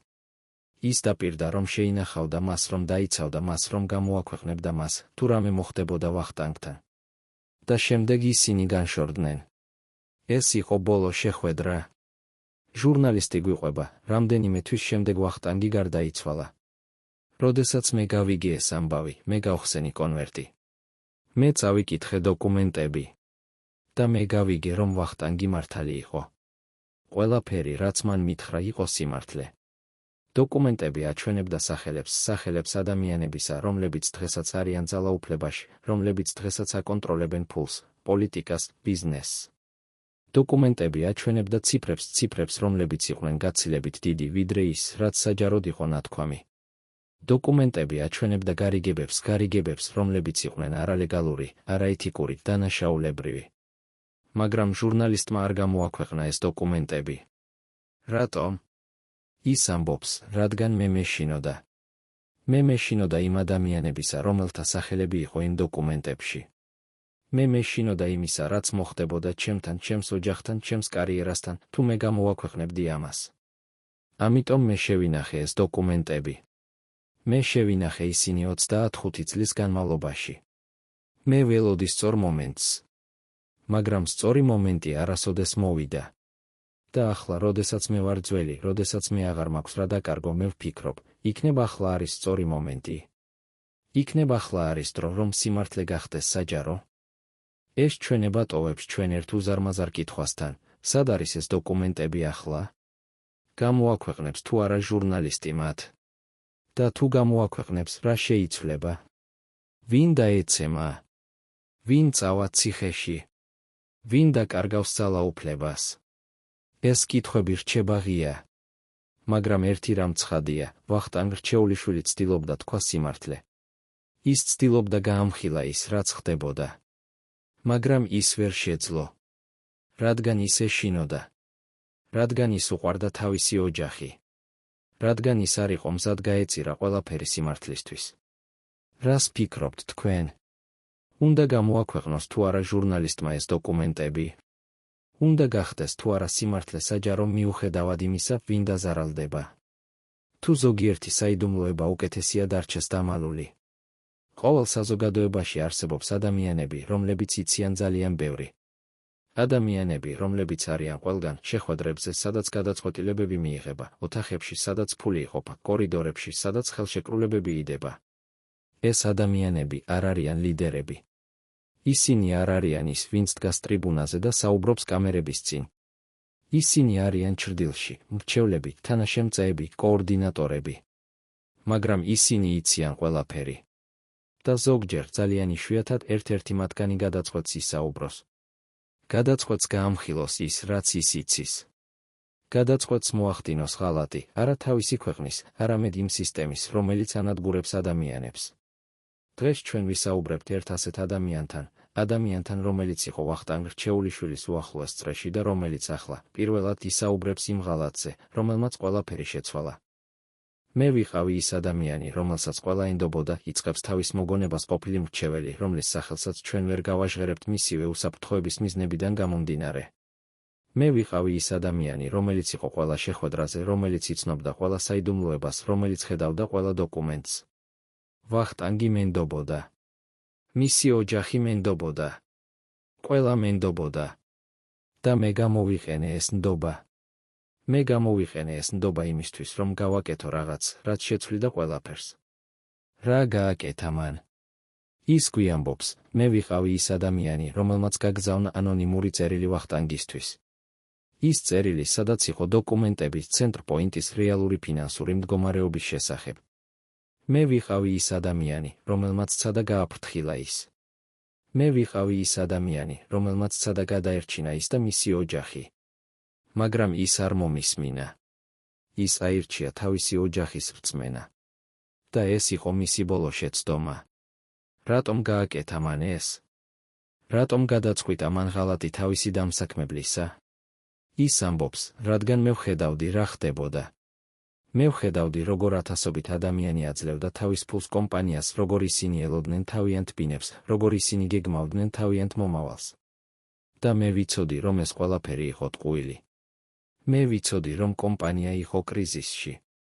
მე ვიცოდი, რომ ფული, რომელიც მოდიოდა ახალი ინვესტორებისგან, მიდიოდა ძველი ვალების დასაფარად. მე ვიცოდი, რომ ეს იყო პირამიდა. და მე ვიცოდი, რომ როდესაც ეს პირამიდა ჩამოიშლებოდა, ათასობით ადამიანი დარჩებოდა ქუჩაში. მაგრამ რატომ არ გამოვიდა ის საჯაროდ? რატომ გააგზავნა ანონიმური წერილი ვახტანგისთვის, ნაცვლად იმისა, რომ წასულიყო პოლიციაში ან მედიაში? ის ამბობს, რადგან მე მეშინოდა. მე მეშინოდა იმ ადამიანებისა, რომლებიც იყვნენ ჩართულები ამაში. მე მეშინოდა იმისა, რაც მოხდებოდა ჩემთან, ჩემს ოჯახთან, თუ მე გამოვიდოდი საჯაროდ. ამიტომ მე გადავწყვიტე, რომ უკეთესი იქნებოდა, თუ მე გავაფრთხილებდი ვახტანგს პირადად. მე ვფიქრობდი, რომ თუ ის იცოდა სიმართლეს, ის გააკეთებდა რაღაცას. ის შეაჩერებდა ამას. ის გადაარჩენდა ხალხს. მაგრამ ის არ გააკეთა. ის აირჩია თავისი ოჯახი. და ეს იყო მისი ბოლო შეცდომა. ამ ჩვენების შემდეგ მრჩეველი გვიყვება კიდევ რაღაცაზე, რაც არასოდეს გახდა საჯარო. ის ამბობს, მაგრამ მე არ შევჩერებულ ვარ იქ. მე გავაგრძელე ჩემი მცდელობები. მე გავაგზავნე კიდევ ერთი წერილი, ამჯერად არა ვახტანგისთვის, არამედ ჟურნალისტისთვის. ის ჟურნალისტი, რომელიც ცნობილი იყო თავისი გამოძიებებით. მე გავუგზავნე მას დოკუმენტები. მე გავუგზავნე მას ყველაფერი, რაც მე მქონდა. მე ველოდი, რომ ის გამოაქვეყნებდა ამას. მაგრამ ის არ გააკეთა. ის შეინახა ეს დოკუმენტები. ის შეინახა ისინი 25 წლის განმავლობაში. და ახლა, როდესაც მე ვიცი ეს, მე ვხვდები, რომ ყველა ჩვენ ვიყავით შეშინებულები. ყველა ჩვენ ვიყავით სუსტები. ყველა ჩვენ ვერ შევძელით გავაკეთებულიყო ის, რაც სწორი იყო. მაგრამ ყველაზე შოკის მომგვრელი ჩვენება მოდის ახლა. მრჩეველი გვიამბობს, მაგრამ არსებობს კიდევ ერთი საიდუმლოება. საიდუმლოება, რომელიც მე არასოდეს გავუზიარებია არავის. საიდუმლოება იმის შესახებ, ვინ იყო რეალური ორგანიზატორი ცენტრპოინტის სქემისა. ყველა ფიქრობს, რომ ეს იყო მაია რჩეულიშვილი და რუსუდან რჩეულიშვილი. მაგრამ ეს არ არის სრული სიმართლე. ისინი იყვნენ ჩართულები, დიახ. მაგრამ ისინი არ იყვნენ ორგანიზატორები. ისინი იყვნენ მხოლოდ ინსტრუმენტები. რეალური ორგანიზატორი იყო ვიღაც სხვა ვიღაც, ვინც იყო ჩრდილში, ვიღაც, ვინც არასოდეს გამოვლინდა საჯაროდ, ვიღაც, ვისი სახელიც არასოდეს ახსენებულა სასამართლოში. ვინ იყო ეს ადამიანი? მრჩეველი ამბობს, მე არ შემიძლია გითხრათ სახელი. არა, აქ. არა, ახლა. მაგრამ მე შემიძლია გითხრათ, რომ ეს იყო ადამიანი, რომელიც მუშაობდა ძალიან მაღალ დონეზე. ეს იყო ადამიანი, რომელსაც ჰქონდა კავშირები ყველგან, პოლიტიკაში, ბიზნესში, სამართალდამცავ ორგანოებში. ეს იყო ადამიანი, რომელიც იყო ძალიან ჭკვიანი, ძალიან გამოცდილი, ძალიან საშიში. და ეს იყო ადამიანი, რომელმაც გამოიყენა მაია და რუსუდან როგორც ფასადი, როგორც ინსტრუმენტები, როგორც მსხვერპლი. ეს ჩვენება ცვლის მთელ ნარატივს. თუ რეალურად არსებობდა სხვა ადამიანი, რომელიც იყო რეალური ორგანიზატორი, რეალური ბენეფიციარი, რეალური დამნაშავე, მაშინ მთელი ისტორია უნდა გადაიწეროს. მაშინ მაია რჩეულიშვილი და რუსუდან რჩეულიშვილი არ არიან მთავარი დამნაშავეები. მაშინ ვახტანგ რჩეულიშვილი რეალურად იყო მსხვერპლი არა მხოლოდ თავისი ოჯახის ამბიციებისა, არამედ მსხვერპლი უფრო დიდი სქემისა, უფრო დიდი თამაშისა, უფრო დიდი ძალების. მრჩეველი გვიყვება, ეს ადამიანი იყო ის, ვინც რეალურად აკონტროლებდა ფულს. ეს ადამიანი იყო ის, ვინც რეალურად იღებდა გადაწყვეტილებებს. ეს ადამიანი იყო ის, ვინც რეალურად ქმნიდა სქემას. მაია და რუსუდან იყვნენ მხოლოდ ის, ვინც ასრულებდა ბრძანებებს. ისინი ფიქრობდნენ, რომ ისინი აკონტროლებდნენ ბიზნესს. მაგრამ რეალობაში ისინი იყვნენ კონტროლირებულები. და როდესაც ყველაფერი ჩამოიშალა, როდესაც სკანდალი გახმაურდა, ეს ადამიანი უბრალოდ გაქრა. ის გაქრა ჩრდილში, დატოვა მაია და რუსუდან სასამართლოში, დატოვა ვახტანგი გატეხილი და ავად, დატოვა ათასობით ადამიანი უფულოდ და უბინაოდ. სად არის ეს ადამიანი ახლა? მრჩეველი ამბობს, მე არ ვიცი. მაგრამ მე ვიცი, რომ ის კვლავ არის ძალაუფლებაში. მე ვიცი, რომ ის კვლავ აკონტროლებს ფულს, პოლიტიკას, ბიზნესს. მე ვიცი, რომ ის კვლავ თამაშობს ხალხის ბედებით. და მე ვიცი, რომ სანამ ეს ადამიანი არ გამოვლინდება, სანამ ეს ადამიანი არ დაისჯება, სამართლიანობა არასოდეს იქნება აღდგენილი. ამ ჩვენების შემდეგ მრჩეველი გვიამბობს თავის ბოლო საიდუმლოებას, მე ვიცი, სად არის დოკუმენტები. მე ვიცი, სად არის მტკიცებულებები. მე ვიცი, სად არის ყველაფერი, რაც საჭიროა ამ ადამიანის გამოსავლენად და დასასჯელად. მაგრამ მე ვეშინია. მე ვეშინია იმისა, რაც მოხდება, თუ მე გავამხელა ამას. მე ვეშინია იმისა, რაც მოხდება ჩემთან, ჩემს ოჯახთან. მაგრამ მე ასევე ვეშინია იმისა, რაც მოხდება ჩემს სინდისთან, თუ მე არ გავამხელა ამას. ამიტომ მე ვისაუბრებ ახლა. ამიტომ მე ვამხელ ამას ახლა. რათა ხალხმა იცოდეს სიმართლე. რათა ხალხმა მოითხოვოს სამართლიანობა. რათა ეს ადამიანი ბოლოს და ბოლოს დაისაჯოს. მაგრამ მრჩეველი არ ასახელებს ამ ადამიანს. ის ამბობს, მე არ შემიძლია ვთქვა სახელი. არა, აქ. არა, ახლა. რადგან ეს ადამიანი არის ძალიან ძლიერი. ეს ადამიანი არის ძალიან საშიში. მაგრამ მე შემიძლია გითხრათ, რომ ეს ადამიანი არის ცნობილი. ეს ადამიანი არის ის, ვისაც თქვენ ხედავთ ტელევიზორში, ვისაც თქვენ კითხულობთ გაზეთებში, ვისაც თქვენ ისმენთ რადიოში. ეს ადამიანი არის ის, ვინც საუბრობს სამართლიანობაზე, პატიოსნებაზე, ხალხის სამსახურზე. მაგრამ ეს ყველაფერი არის ტყუილი. ეს ყველაფერი არის ფასადი. რეალობაში ეს ადამიანი არის ის, ვინც ანადგურებს ხალხს, ვინც იპარავს ფულს, ვინც თამაშობს ბედებით. ეს ჩვენება ტოვებს ჩვენ უზარმაზარ კითხვასთან, ვინ არის ეს ადამიანი? როდის გამოვლინდება ის? და როდის დაისჯება ის? ეს კითხვები რჩება ღია. მაგრამ ერთი რამ ცხადია, ვახტანგ რჩეულიშვილის ისტორია არ არის დასრულებული. ის გრძელდება. ის გრძელდება იმ საიდუმლოებებში, რომლებიც კვლავ არის დამალული. ის გრძელდება იმ დოკუმენტებში, რომლებიც კვლავ არის შენახული. ის გრძელდება იმ ადამიანებში, რომლებიც კვლავ ელიან სამართლიანობას. რას ფიქრობთ თქვენ? უნდა გამოვლინდეს თუ არა ეს ადამიანი? უნდა დაისაჯოს თუ არა ის? და ყველაზე მთავარი, ვინ არის ის? ვინ არის ის ადამიანი, რომელიც დგას ჩრდილში, რომელიც აკონტროლებს ყველაფერს, რომელიც თამაშობს ხალხის ბედებით? არსებობს ერთი დოკუმენტი, რომელიც შეიძლება შეცვალოს ყველაფერი. ერთი დოკუმენტი, რომელიც შეიცავს სახელებს, ციფრებს, მტკიცებულებებს. ერთი დოკუმენტი, რომელიც შეიძლება გამოავლინოს ის, ვინ რეალურად იყო პასუხისმგებელი ცენტრპოინტის კატასტროფაზე. ეს დოკუმენტი არის ის, რაც ცნობილია როგორც შავი სია იმ ადამიანებისა, რომლებიც უნდა აღმოფხვრილიყვნენ ვახტანგ რჩეულიშვილის გარდაცვალების შემდეგ. ეს სია იპოვეს ვახტანგის პირად სეიფში, დაწერილი მისი ხელით, დათარიღებული 1916 წლის ივნისით, ზუსტად ერთი თვით ადრე, ვიდრე დაკავებები მოხდებოდა. ამ სიაში იყო 15 სახელი. 15 ადამიანი, რომლებიც ვახტანგის აზრით იყვნენ საფრთხე მისთვის, მისი ოჯახისთვის, მისი ცხოვრებისთვის.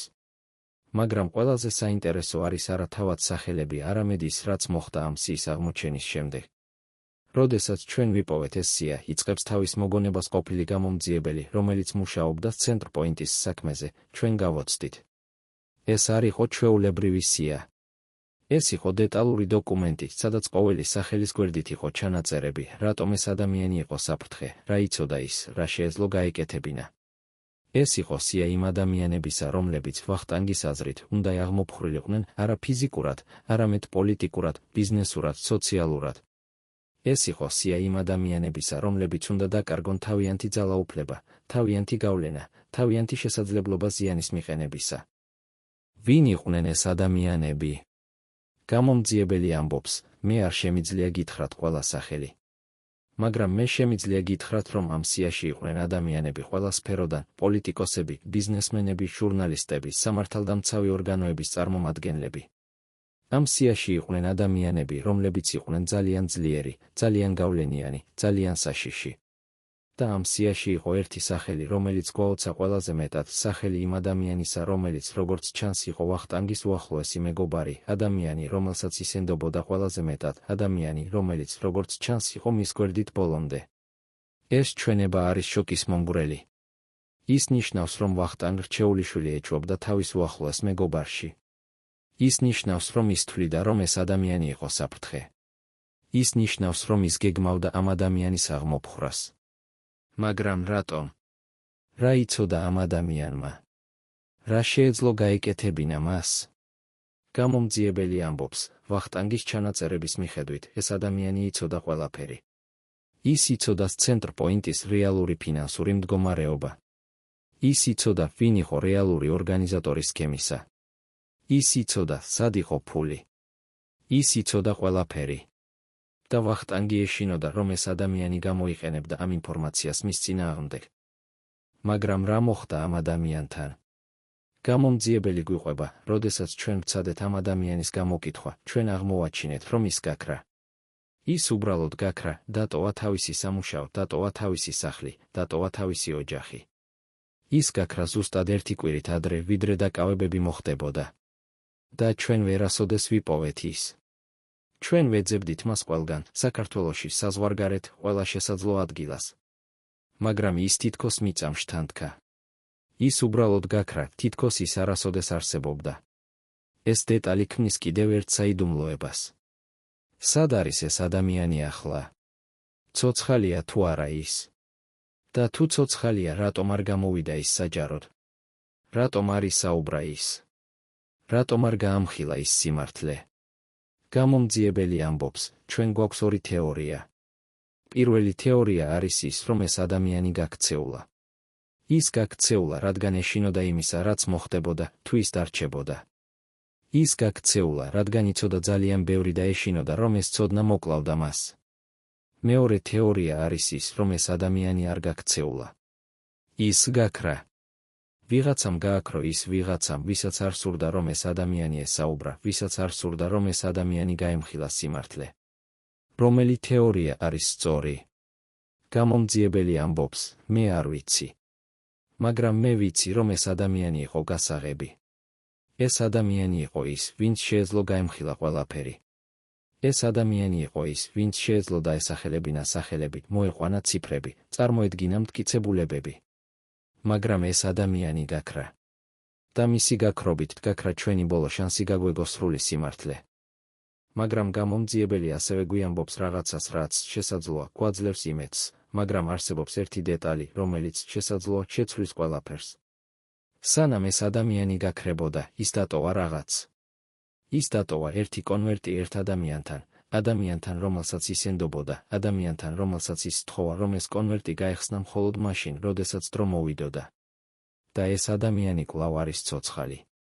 ეს ადამიანი კვლავ ინახავს ამ კონვერტს. და ეს ადამიანი შესაძლოა ერთ დღეს გადაწყვეტს მისი გახსნა. სად არის ეს კონვერტი ახლა? რა შეიცავს ის? როდის გაიხსნება ის? ეს კითხვები რჩება ღია. მაგრამ ერთი რამ ცხადია, ვახტანგ რჩეულიშვილის ისტორია სავსეა საიდუმლოებები, რომლებიც კვლავ არის დამალული, საიდუმლოებები, რომლებიც კვლავ ელოდება თავიანთ დროს, საიდუმლოებები, რომლებიც შესაძლოა ერთ დღეს გამოვლინდება და შეცვლის ყველაფერს. გამომძიებელი ამბობს, ვახტანგ რჩეულიშვილის საქმე არ არის დახურული. ის კვლავ არის ღია. ის კვლავ ელოდება სამართლიანობას. ის კვლავ ელოდება სიმართლეს. და მე ვიცი, რომ ერთ დღეს ეს სიმართლე გამოვა. ერთ დღეს ყველა საიდუმლოება გამოვლინდება. ერთ დღეს ყველა დამნაშავე დაისჯება. მაგრამ ეს დღე ჯერ არ მოსულა. ჯერ კიდევ არ მოსულა. და ახლა, როდესაც თქვენ იცით მთელი ისტორია იდეალებისა და რეალობისა, ისტორია სიყვარულისა და ღალატისა, ისტორია რწმენისა და შიშისა, ისტორია საიდუმლოებებისა და სიმართლისა, კითხვა რჩება, რას ფიქრობთ თქვენ? იყო თუ არა ვახტანგ რჩეულიშვილი გმირი თუ ტრაგიკული ფიგურა? იყო თუ არა ის მსხვერპლი თუ თანამონაწილე? და ყველაზე მთავარი, როდის მოვა ის დღე, როდესაც სრული სიმართლე გამოვლინდება? როდის მოვა ის დღე, როდესაც სამართლიანობა აღდგება? როდის მოვა ის დღე, როდესაც ყველა საიდუმლოება გახსნილი იქნება? წლები გავიდა იმ დღიდან, როდესაც ვახტანგ რჩეულიშვილმა დატოვა ეს სამყარო. წლები, რომლებმაც შეცვალა ბევრი რამ საქართველოში, შეიცვალა პოლიტიკა, შეიცვალა ეკონომიკა, შეიცვალა საზოგადოება. მაგრამ ერთი რამ არ შეცვლილა, ათასობით ადამიანი კვლავ ელის თავის ფულს. ათასობით ოჯახი კვლავ ცხოვრობს იმ ტკივილით, რომელიც ცენტრ პოინტმა გამოიწვია. ათასობით ადამიანი კვლავ ელის სამართლიანობას.